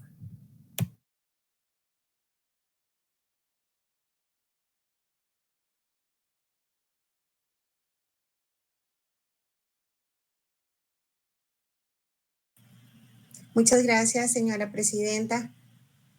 De nuevo, mis saludos para usted, para toda la secretaría. Hoy he tomado la palabra muchas veces, les ofrezco disculpas, pero es que todos los temas han estado muy interesantes y eso es un buen signo de la excelente agenda que se nos ha presentado hoy a consideración. además de que es la última sesión de CIDI durante el semestre y durante la presidencia de la distinguida embajadora Luan Gilchrist, a quien le reconozco el liderazgo durante los trabajos de este semestre del CIDI. Ha hecho usted un excelente trabajo, señora presidenta. Y aprovecho también el espacio, agradezco el reporte que se me permite rendirle a todos los Estados miembros sobre el trabajo que hemos realizado este semestre en el informe anual de labores de la Comisión de Asuntos Migratorios, CAM, con el que me honraron presidir durante el periodo correspondiente al año 2024-2025, el cual ha sido un privilegio de verdad poder presidir. Quiero comenzar iniciando con el grandísimo agradecimiento a todo el trabajo de las delegaciones, el apoyo que he recibido. Esta es una comisión muy interesante porque además de todo el apoyo de los representantes permanentes, también hemos tenido una interacción con los representantes alternos y les agradezco a todos su compromiso y dedicación con los temas que hemos desarrollado en la CAM. Además de las vicepresidencias, en particular las vicepresidencias han hecho un trabajo excelente. En mi caso he sido honrada con el apoyo de Jean Bernard de Haití y del doctor Hidrobo de Colombia, a quienes les agradezco su apoyo. De igual forma también agradezco por supuesto a la Secretaría Técnica del Departamento de Inclusión Social en la figura de la directora Betilde Muñoz y por supuesto también de todo el equipo de la Secretaría Técnica, doña Claudia González y el equipo en la Dirección de Inclusión Social y todo en el liderazgo de la secretaria Kim Osborne de la CIDI. Muchísimas gracias a todo el equipo, especialmente, como digo, a doña Claudia y a doña María Constanza Bustillo, que nos ha acompañado y apoyado muchísimo durante este semestre. Han sido excelentes profesionales y todo el compromiso se ha demostrado desde el primer día y hasta el último día con igual entusiasmo y profesionalismo. Muchas gracias. Durante este periodo, CAM se ha consolidado como un espacio estratégico del diálogo. Hemos fortalecido los lazos de cooperación y hemos tratado de articular todos los esfuerzos nacionales que hacemos para enfrentar los desafíos que representa el tema migratorio, pero también verlo con una perspectiva de oportunidades, porque la movilidad humana también representa una oportunidad para el desarrollo y para beneficio de las comunidades de acogida. En el contexto caracterizado por estos flujos migratorios que son dinámicos y multicausales, la Comisión ha promovido un enfoque centrado en la persona, en los derechos humanos, en la responsabilidad compartida y en la importancia de articular la cooperación regional. En el cumplimiento de este mandato y de acuerdo con el plan de trabajo que fue aprobado por ustedes, por todos los Estados miembros, por nosotros, se llevaron a cabo 3 importantes sesiones temáticas de alto nivel que abordaron temas, algunos más innovadores que otros, pero todos de igual relevancia. Me refiero en primer lugar a la sesión que realizamos sobre el medio ambiente y la migración internacional. Durante esta sesión temática analizamos cómo los desastres y la degradación ambiental influyen también en patrones migratorios. Este fue un tema innovador, le agradezco los aportes a todos los Estados miembros. También hablamos de algo muy importante que es el tema de la gobernanza migratoria. Y es que Costa Rica, casualmente, ahora hablo a nivel nacional, ejerce múltiples coordinaciones y desde la presidencia del CAM notamos que era importante articular entre todas las presidencias, entre todos los procesos que están actualmente vigentes en esa, lo que llamamos gobernanza migratoria.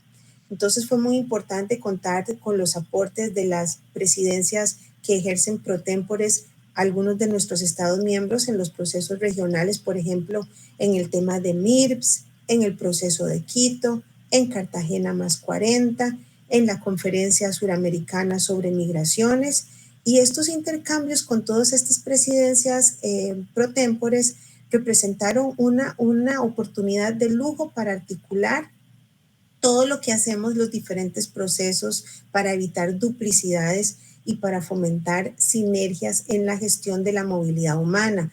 Siempre resaltando algo muy interesante y es que La OEA es el único de todos ellos donde la CAM tiene un representante de todos los estados miembros de la región, porque por ejemplo MIRPS tiene algunos, el proceso de Quito tiene otros y así sucesivamente, mientras que la CAM acuerpa a los 32 estados miembros activos que son también estados miembros de la OEA.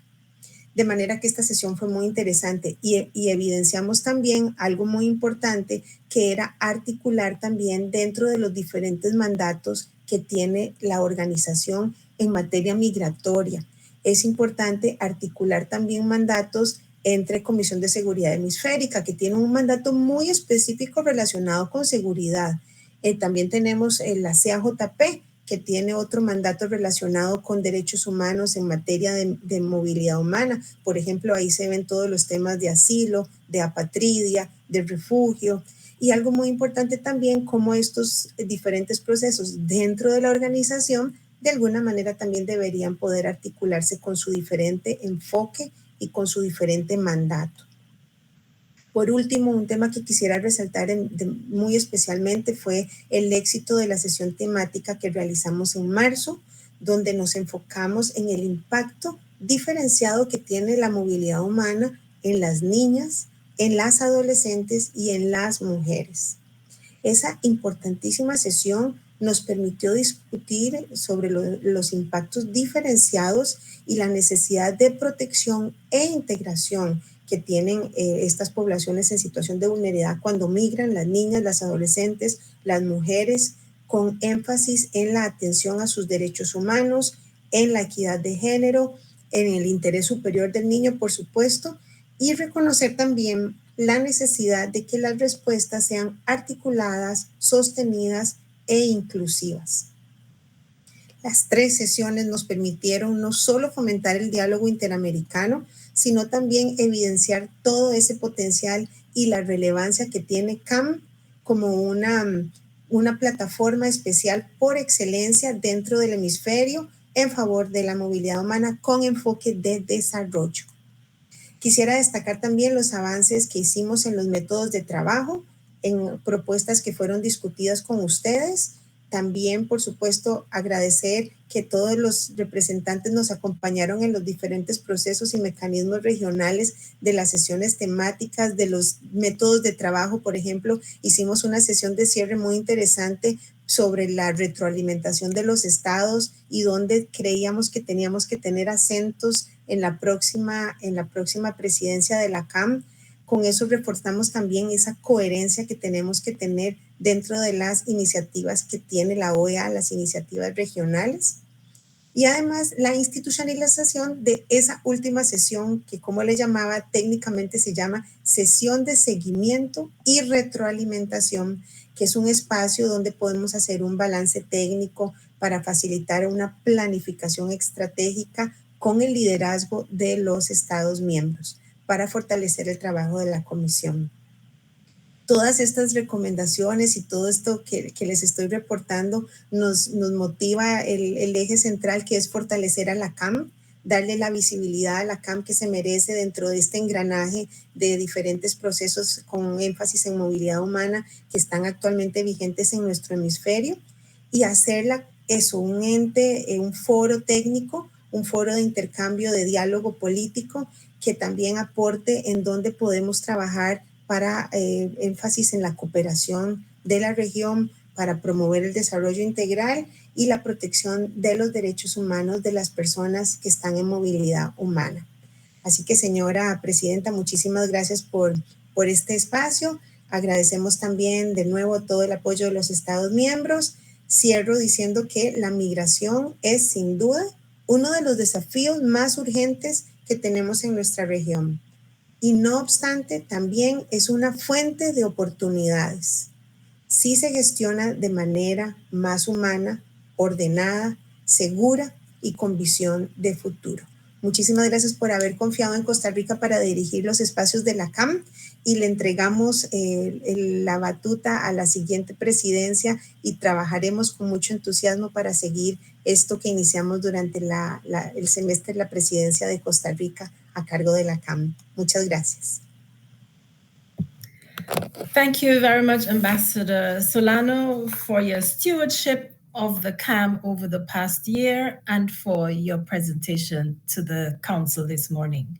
Thank you very much. I now open the floor to the delegations who may wish to address this report. And in that regard, I recognize the Ambassador of Mexico. Ambassador, you have the floor, please. Muchas gracias, señora presidenta. Mi delegación quiere agradecer la presentación de este informe de la CAM presentado por la señora embajadora Alejandra Solano y aprovecha esta oportunidad para expresar su reconocimiento a la labor de Costa Rica al frente de esta comisión. El liderazgo de la embajadora Solano ha traído como resultado la buena conducción de una comisión compleja. Como lo refleja el informe, en este periodo fue posible profundizar la discusión entre los estados sobre diversos temas relacionados a la migración y los derechos humanos, como lo ejemplificaron las sesiones sobre medio ambiente y migración, sobre protección internacional y particularmente acerca de las mujeres, niñas y adolescentes migrantes, donde quedó patente la necesidad de tomar en cuenta la perspectiva de género en los procesos migratorios y al mismo tiempo la conveniencia de que la migración tenga un enfoque diferenciado de derechos humanos e interseccionalidad. Asimismo, reconocemos el empeño por promover la coordinación de políticas con otros mecanismos e iniciativas regionales, porque esto nos permite buscar la complementariedad de los esfuerzos y también porque facilita la eficiencia de nuestro trabajo. México otorga un alto valor a la cooperación y colaboración hemisférica y reconoce la relevancia de la CAM como un espacio de diálogo técnico entre los países y otros actores relevantes. Por ello, consideramos que es muy importante preservar este carácter técnico y mantener su enfoque centrado en la atención a las causas estructurales de la migración y su interrelación con los derechos humanos para seguir construyendo un enfoque integral de pleno respeto y protección de la dignidad y de todos los derechos humanos de las personas migrantes. En este sentido, hacemos votos porque para el periodo 2025-2026 la CAM siga avanzando en estos temas con pleno enfoque de desarrollo humano y carácter técnico, sin securitizar la migración, ni mucho menos criminalizar a las personas en movilidad humana, reconociendo sus grandes aportes a la economía y a las comunidades que reciban a personas migrantes. La delegación de México dará su pleno apoyo al Estado miembro que desee tener la presidencia de la CAM con este enfoque. Gracias, señora presidenta. Thank you very much, Mexico. The Secretariat has taken note of your, I beg your pardon, there is another request for the floor. Oh, Mr. Fonseca, do you want to intervene now or have you requested the floor to present? Okay, I therefore recognize. It's about this topic. Mr. Sebastian, are you requesting the floor to intervene on this? Yeah. Kindly proceed. Thank you, Madam Chair, for giving me the floor.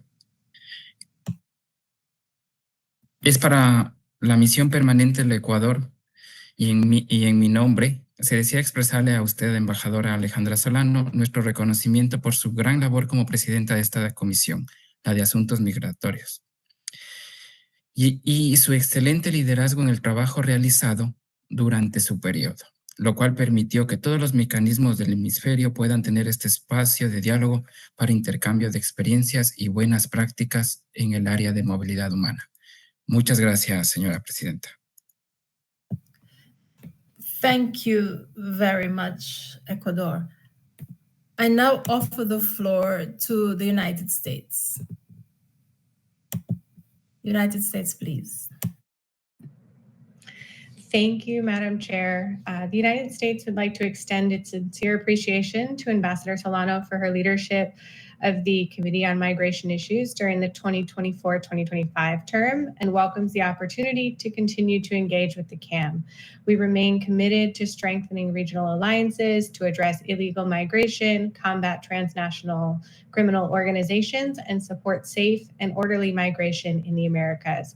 As we look ahead to CAM's next term, the United States encourages a sharper focus on issues of shared concern, including regional enforcement and border security, enhanced data sharing, particularly biometric information, and cooperation on visa integrity and compliance. We welcome dialogue on safe third country arrangements and the regularization of displaced populations, especially Venezuelans, in their current host countries. The United States supports greater collaboration with the Secretary General and all member states on efforts to secure borders, implement visa regimes, and support the return and repatriation of nationals. We further reiterate our commitment to working through CAM to counter malign extrajudicial influence, strengthen democratic institutions, and address the root causes of migration. Thank you. Thank you very much, United States. I recognize Brazil. Brazil, you have the floor, please. I take this opportunity to remind the CIDI that we are now at 2 minutes past 1. We still have quite a number of items on our agenda and our interpretation ends at 1:30. I therefore urge efficiency. Thank you very much. Brazil, over to you, please. Thank you so much, Madam Chair. I'll be very brief. Gostaria de agradecer à embaixadora Alejandra Solano Caloceta, da Costa Rica, por todo o seu trabalho desempenhado durante o último ano na frente da CAM. Gostaria de reiterar o apoio do Brasil a essa comissão, ao trabalho importante que realiza, sempre e sob o mandato do CIDI, que é um mandato focado, obviamente, em desenvolvimento integral. E estaremos atentos e sempre apoiando essa vocação da CAM na próxima presidência e nas demais. Assim que gostaria de reiterar o nosso agradecimento à presidente saliente e estamos e aguardamos para poder apoiar a próxima presidência. Muito obrigado. Thank you very much, Brazil. The Secretariat has taken note of your comments. With no objections, I propose that this report be approved by this Council. It is so approved. I am now pleased to offer the floor to First Secretary Sebastián Fonseca, alternate representative of Ecuador to the OAS and chair of the Committee on Partnership for Development Policies. Mr. Fonseca, we know that it has been a very busy year under your leadership, and I'm delighted to offer you the floor to present your report. Kindly proceed.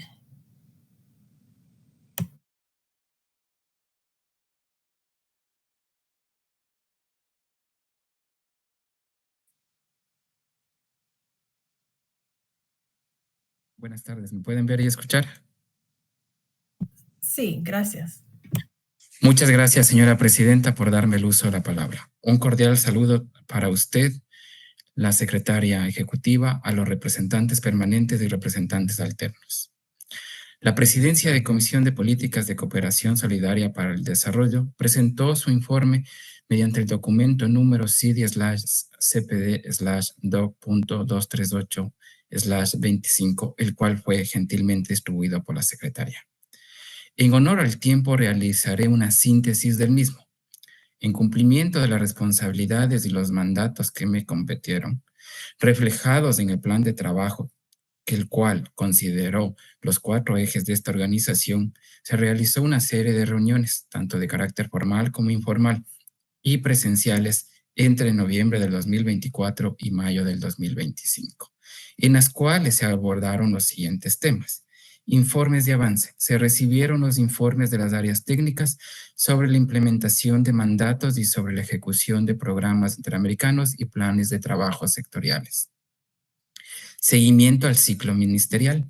Se procedió a dar el seguimiento al ciclo ministerial trienal que se desarrolló en varias áreas de la CIDI. Conformación del mecanismo para la aprobación e implementación del plan de trabajo para fortalecimiento del CIDI.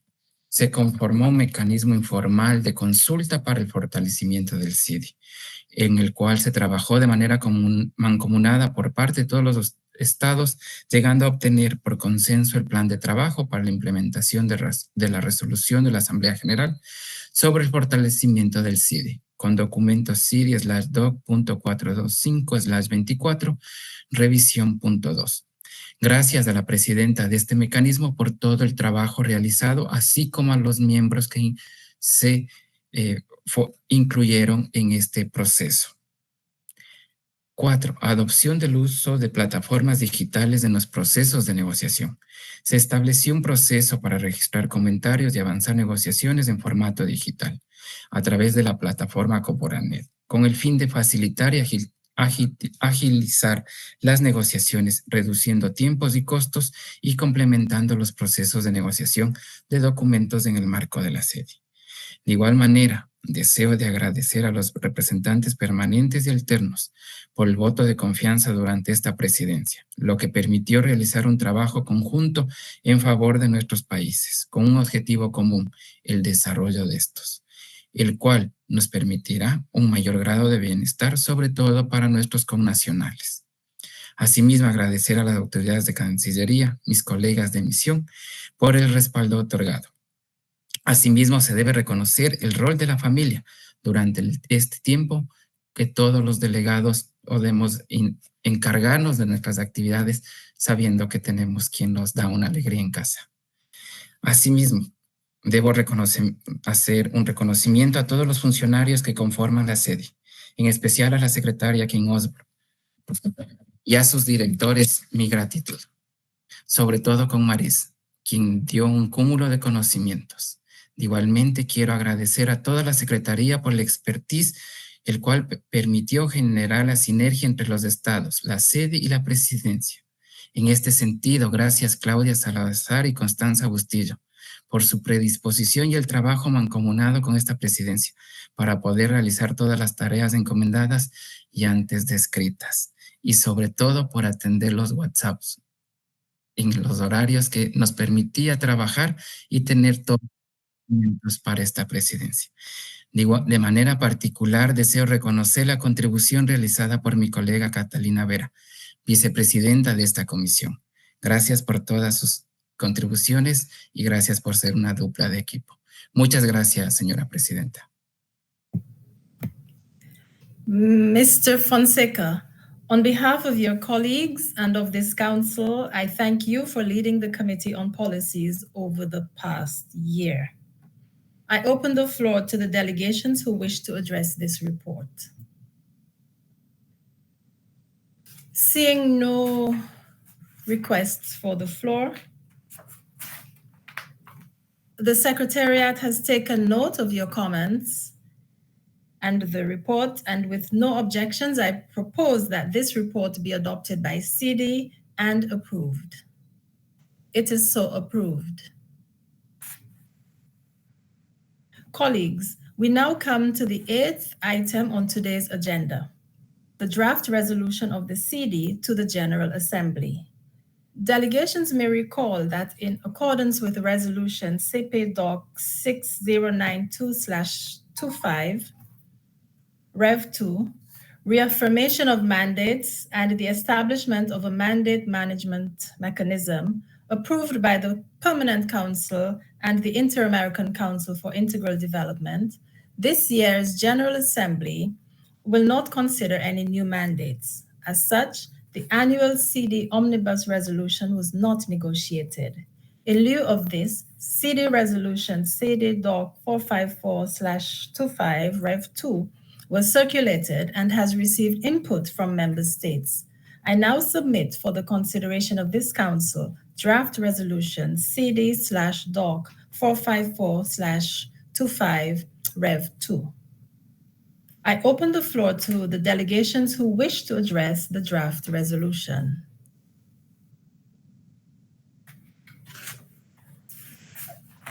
I see no requests for the floor. Therefore, with no objections, I see a request coming in. Let us see. Colombia. Colombia, you have the floor, please.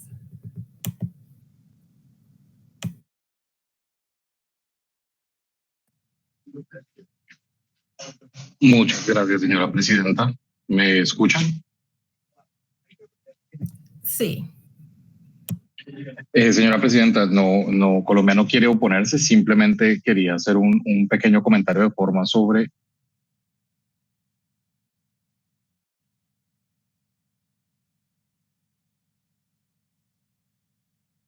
mantener la referencia a eventos que ya pasaron.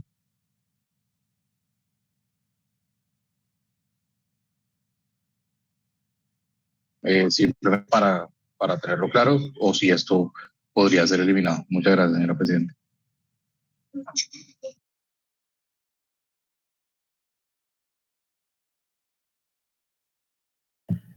To the delegate of Colombia, we did not hear the question in English because I think that your feed might have dropped.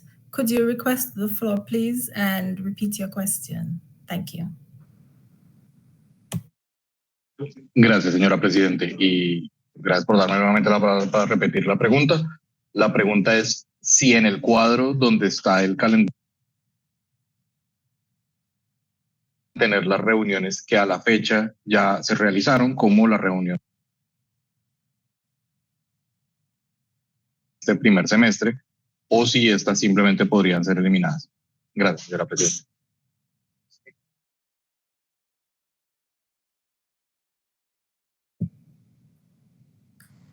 Colombia, I apologize, but the interpreter cannot hear the full question.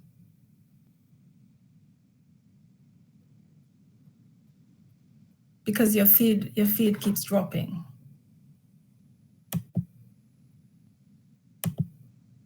And I was listening to the interpretation. That's just so you know that I myself have not had the benefit of hearing the question.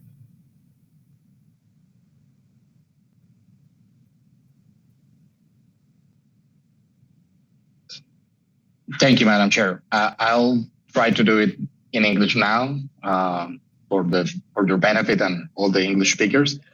The question of Colombia is if we need to keep reference in the calendar to the meetings that have already taken place, like tourism reports that were on the first semester, or if we could eliminate them from that figure. Thank you, Chair.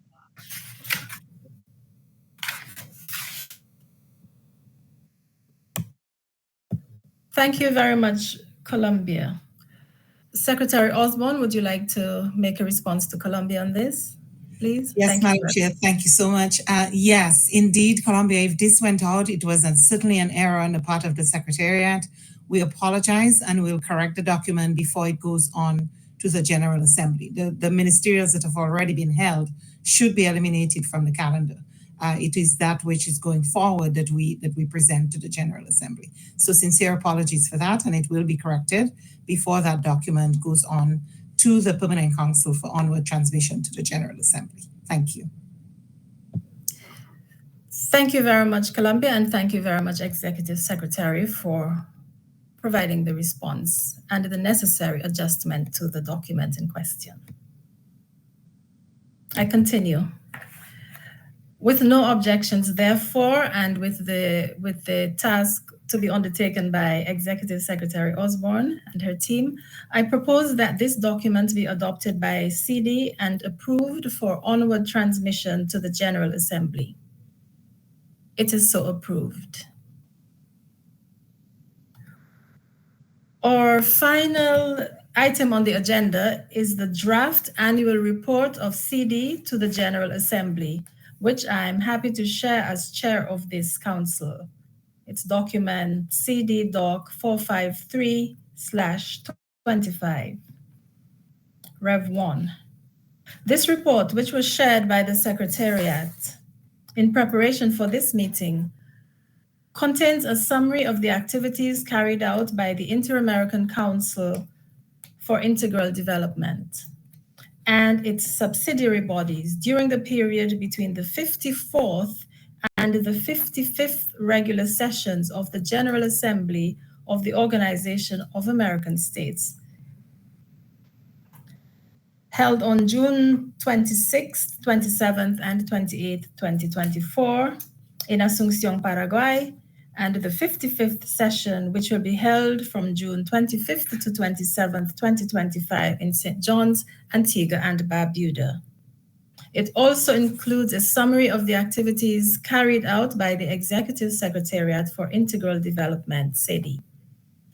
I open the floor to delegations who wish to refer to this report.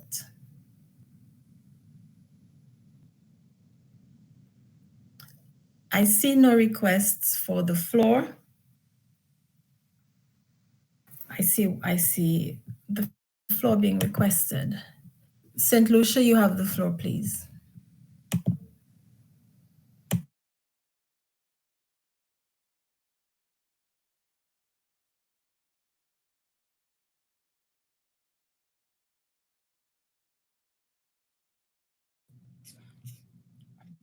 Thank you, Madam Chair, and apologies for the delay in responding. I think it was technologically.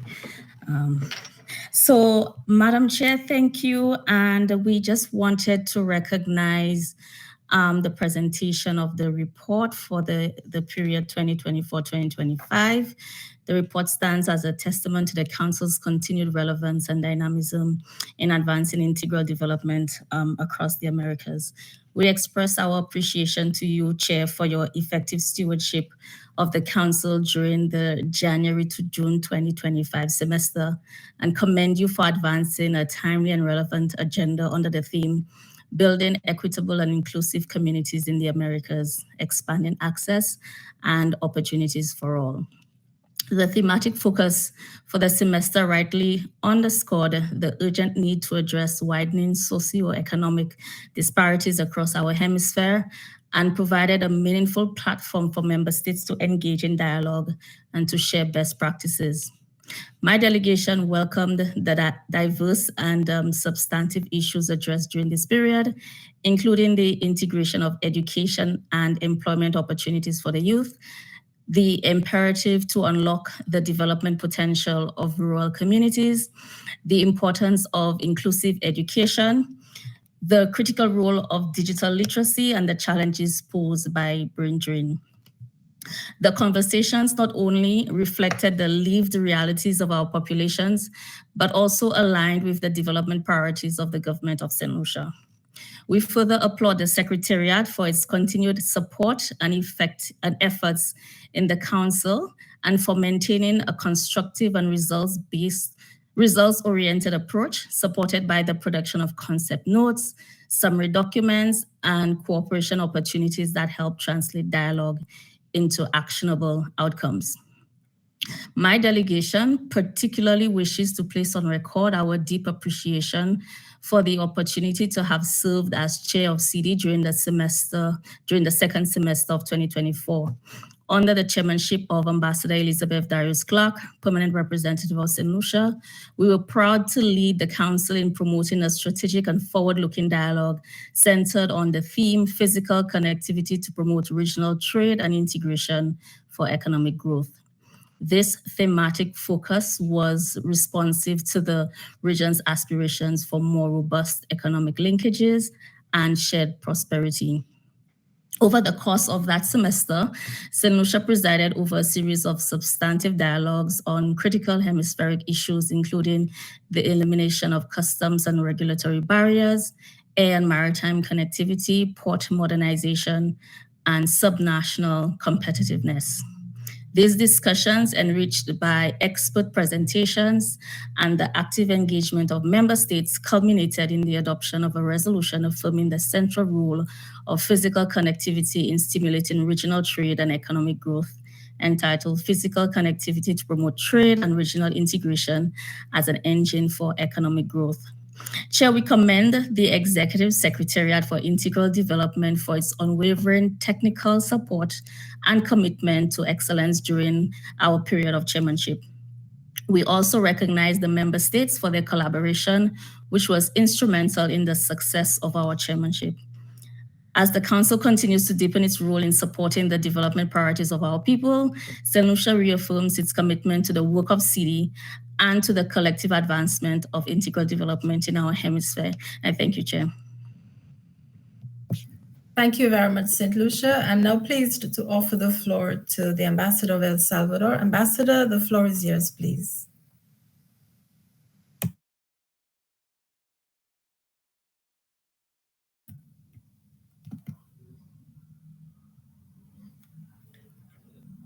Buenas tardes.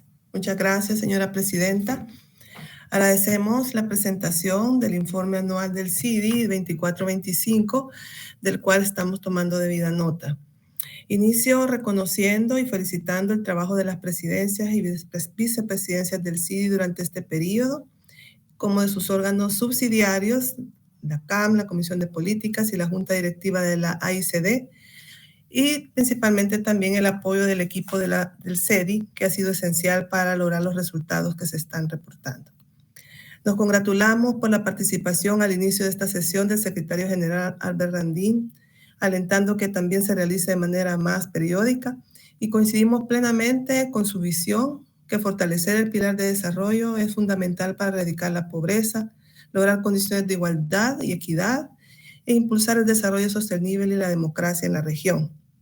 Por ello, El Salvador ha participado activamente y de manera positiva en las sesiones de este Consejo, sus diferentes organismos y los procesos ministeriales de cooperación, turismo, educación, trabajo, movilidad humana, ciencia y tecnología, conectividad, entre otros, compartiendo nuestras experiencias.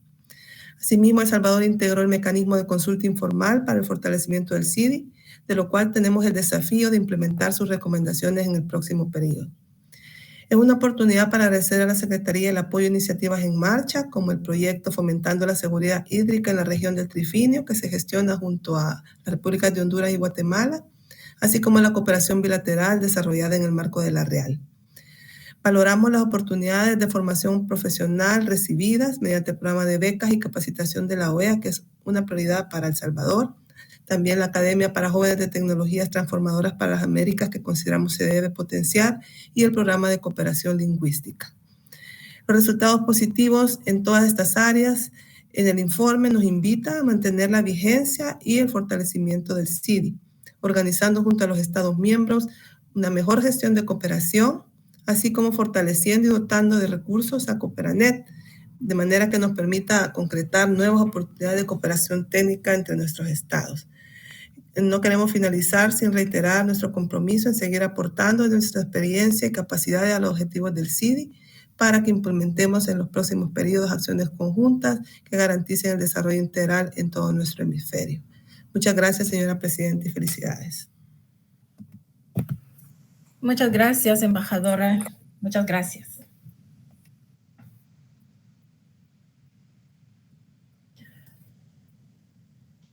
The Secretariat has taken note of all of your comments, and with no objections, I propose that this report be adopted by CIDI and approved.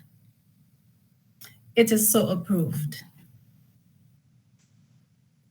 Colleagues, with 6 minutes to spare, we have concluded all agenda items for today's meeting. I take this opportunity to thank you for your trust and support during my tenure as chair. I believe that we had very meaningful discussions and valuable exchanges.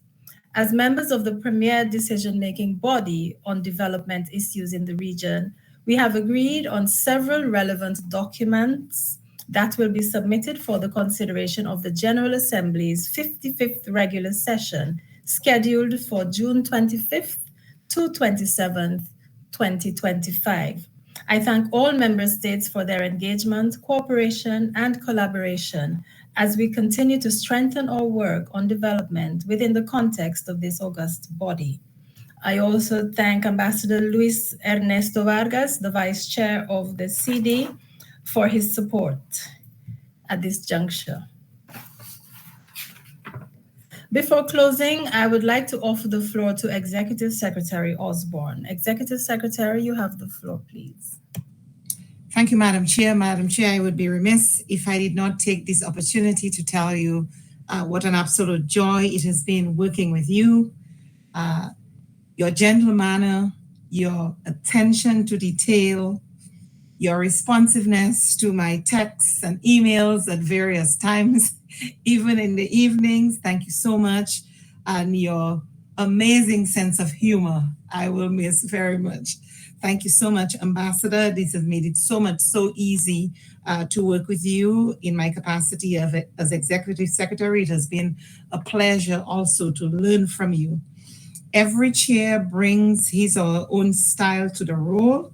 And so it was so easy to adapt to you, to your style, because you made it that way. The topics that you selected for this semester were so very timely and relevant, and I thank you for your stewardship. Thank you for your generosity, for your time, and for your apt leadership of the CIDI over the past few months.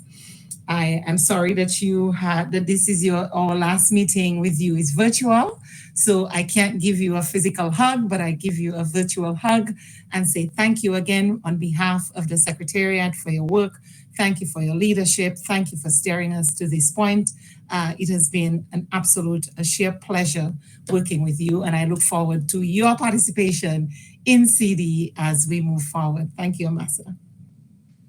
Thank you very much, Executive Secretary Osborne, for your kind affirmation. It was an absolute pleasure working with you as well, with you and the team at CIDI. Thank you very much. I now offer the floor to any delegation interested in bringing any other matter to the attention of the Council. For this, I recognize the United States. United States, you have the floor, please.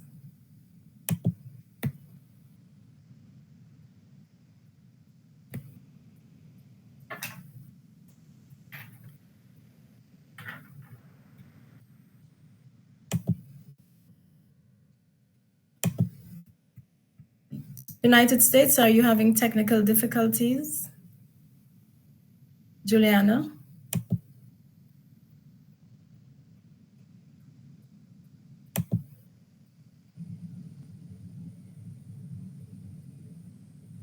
Secretariat, is Mrs. Ains Neville joining?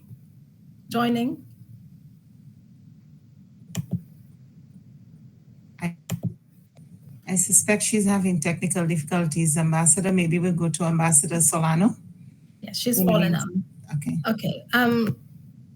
Ambassador Solano, the floor is yours, please. We will get to Juliana in a minute. Thank you very much.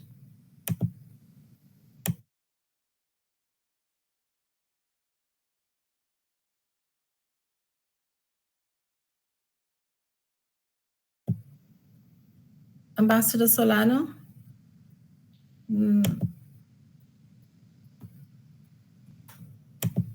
Secretariat, are there difficulties with the Kudo system?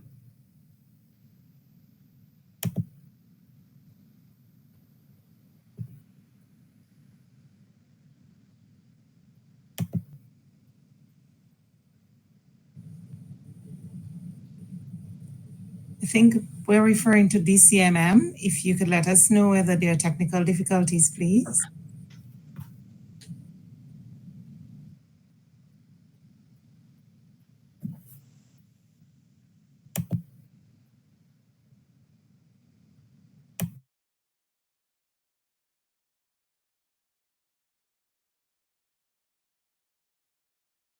Ambassador Solano is saying that she's not being allowed to turn on her microphone. No sé cuál es el problema.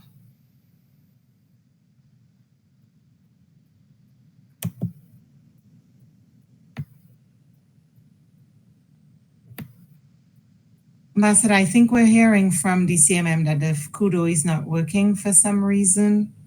Okay. And they're checking. I'm not sure what's going on. I think they're trying to resolve it. Okay, thank you. But the interpretation has ended, hasn't it? At 1:30. They're passing it to Costa Rica. Okay, gracias. Costa Rica.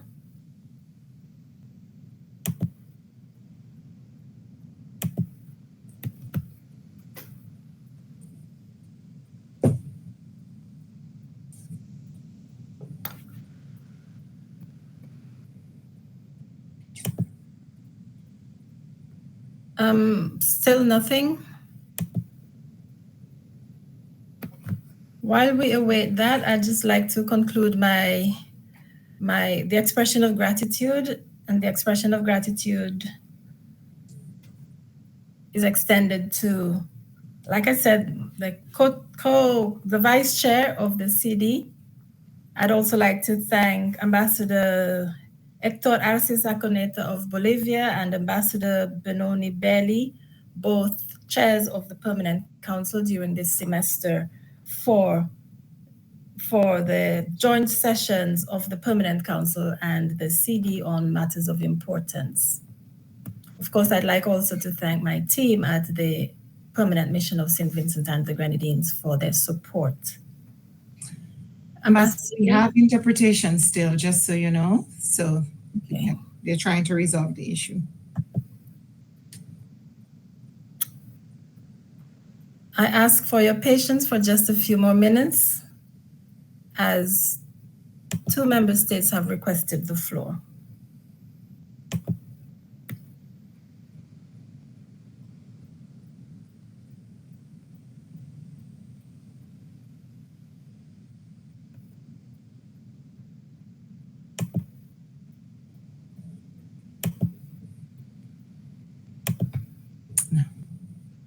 No sé qué. No, it's not working, Ambassador. It's not working. No. May I therefore, in offering my apologies to the delegations requesting the floor. Oh, I see that Juliana has been accepted. Juliana, kindly proceed. The United States, pardon me, please proceed.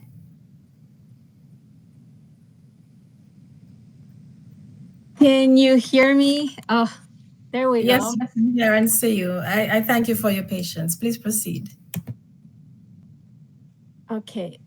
Sorry about that, Chair. And I apologize. I know it's late, but we couldn't really not take the floor to say on behalf of the U.S. mission, I would like to thank you and Secretary Osborne for the CIDI report and all the efforts this semester. Ambassador Gilchrist, thank you for your leadership and dedication to advancing the work of the Inter-American Council for Integral Development during this semester. During your tenure as chair, you have shown exemplary leadership and unwavering commitment to advancing CIDI's mission of fostering cooperation among member states. Your thoughtful guidance encouraged meaningful dialogue and reinforced CIDI's role as a constructive forum for collaboration, supporting continued progress in promoting cooperation opportunities for our hemisphere. The relationship between St. Vincent and the Grenadines and the United States is grounded in mutual respect and shared democratic values. Our 2 nations have worked closely together on important issues such as disaster preparedness, security, and public health. Together, we continue to build a partnership that promotes stability, prosperity, and cooperation throughout the region. As Prime Minister Milton Cato had expressed, we are a small country, but we are a proud people. That enduring sense of national dignity continues to shape the role of St. Vincent and the Grenadines in this organization.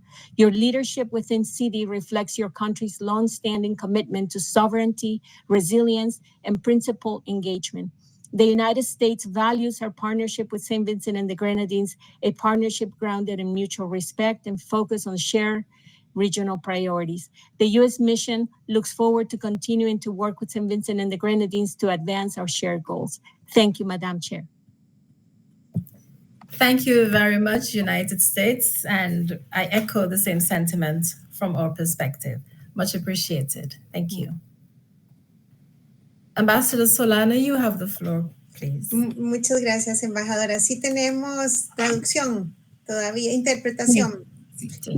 Qué dicha. Yo creo que mi problema era porque la cámara de la distinguida delegada Juliana estaba habilitada y por eso eran problemas técnicos.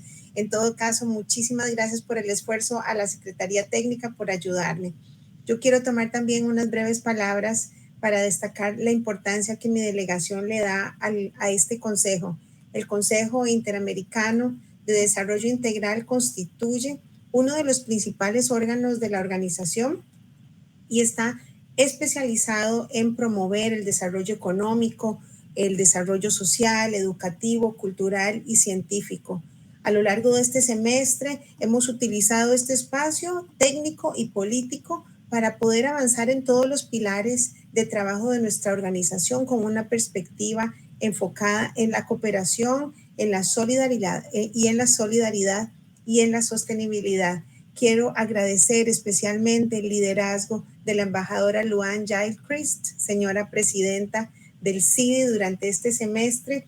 Usted ha ejercido durante todo el semestre, el primer semestre del 2025, una presidencia impecable en representación de San Vicente y las Granadinas. Lo ha hecho con gran compromiso, lo ha hecho con una gran apertura al diálogo y flexibilidad. Le agradecemos muchísimo además los temas que ha puesto en consideración de nuestro plan de trabajo, de nuestra agenda. Todos los temas han sido muy oportunos. Le agradecemos también habernos facilitado el llegar a consensos y también la continuidad a todos los importantes procesos que ya han venido en ciernes a lo largo del trabajo del CIDI y la CIDI en mandatos tan importantes como desarrollo sostenible, educación inclusiva y la migración con enfoque de derechos humanos. Su liderazgo, señora presidenta, se ha caracterizado por un profesionalismo con gran calidez humana. Se lo agradecemos, la felicitamos y su trabajo ha sido clave para seguir dándole la relevancia al CIDI que se merece, como un momento donde la cooperación internacional es especialmente requerida y la comunicación y el diálogo político también, lejos de ser un desafío, es más bien una herramienta que tenemos que poner en alto valor. También agradezco el trabajo de Kim Osborne durante este semestre, de todo su equipo, como ya lo dije. Y por último, haciendo honor a una tradición que se despiden a los representantes alternos, quiero de nuevo despedir al trabajo realizado y agradecérselo a Sebastián Fonseca, representante alterno de Ecuador, que pasa a ejercer funciones a la Embajada de Ecuador en Washington. Lo vamos a tener cerquita, pero como él dijo en su presentación del informe de la Comisión de Políticas, ha sido una calidez humana que nos ha aportado un trabajo técnico y profesional, y también quisiera agradecérselo públicamente a él y bueno, de nuevo a todos los delegados en nuestra última sesión del CIDI de previo a la Asamblea General. Muchas gracias, embajadora, por su excelente trabajo y de nuevo a todo el equipo. Muchas gracias. Bye, bye. Thank you very much, Ambassador Solano, for your words of appreciation. And as I have many things to say, but seeing that we are running out of time, I will simply say thank you very much. Thank you all for your support. And please rest assured that St. Vincent and the Grenadines will continue to advocate and agitate for equality, for equity, for the full inclusion of all members of our hemisphere. Every member of our hemisphere is equally valuable. And so I thank you very much. As we close, I would also like to thank Sebastian Fonseca for the work that he's done on policies and for functioning on the Leo Rowe Fund. The Leo Rowe Fund is an interest-free student loan program within the OAS, and it also makes a very significant contribution to the development of the human capital. In September, we will bring you our biannual report, and we will also share with you testimonies from beneficiaries of the Leo Rowe Fund, and you will see exactly how the nexus between education and inclusion is established and maintained through the work of the Leo Rowe Fund, the work of the CIDI, the work of CIDI. So I thank you all very much. I thank you very much. There being no other matters to consider, I thank you for your participation today and during the semester, the first semester of 2025. I will see you all at the General Assembly. This meeting is adjourned. Thank you.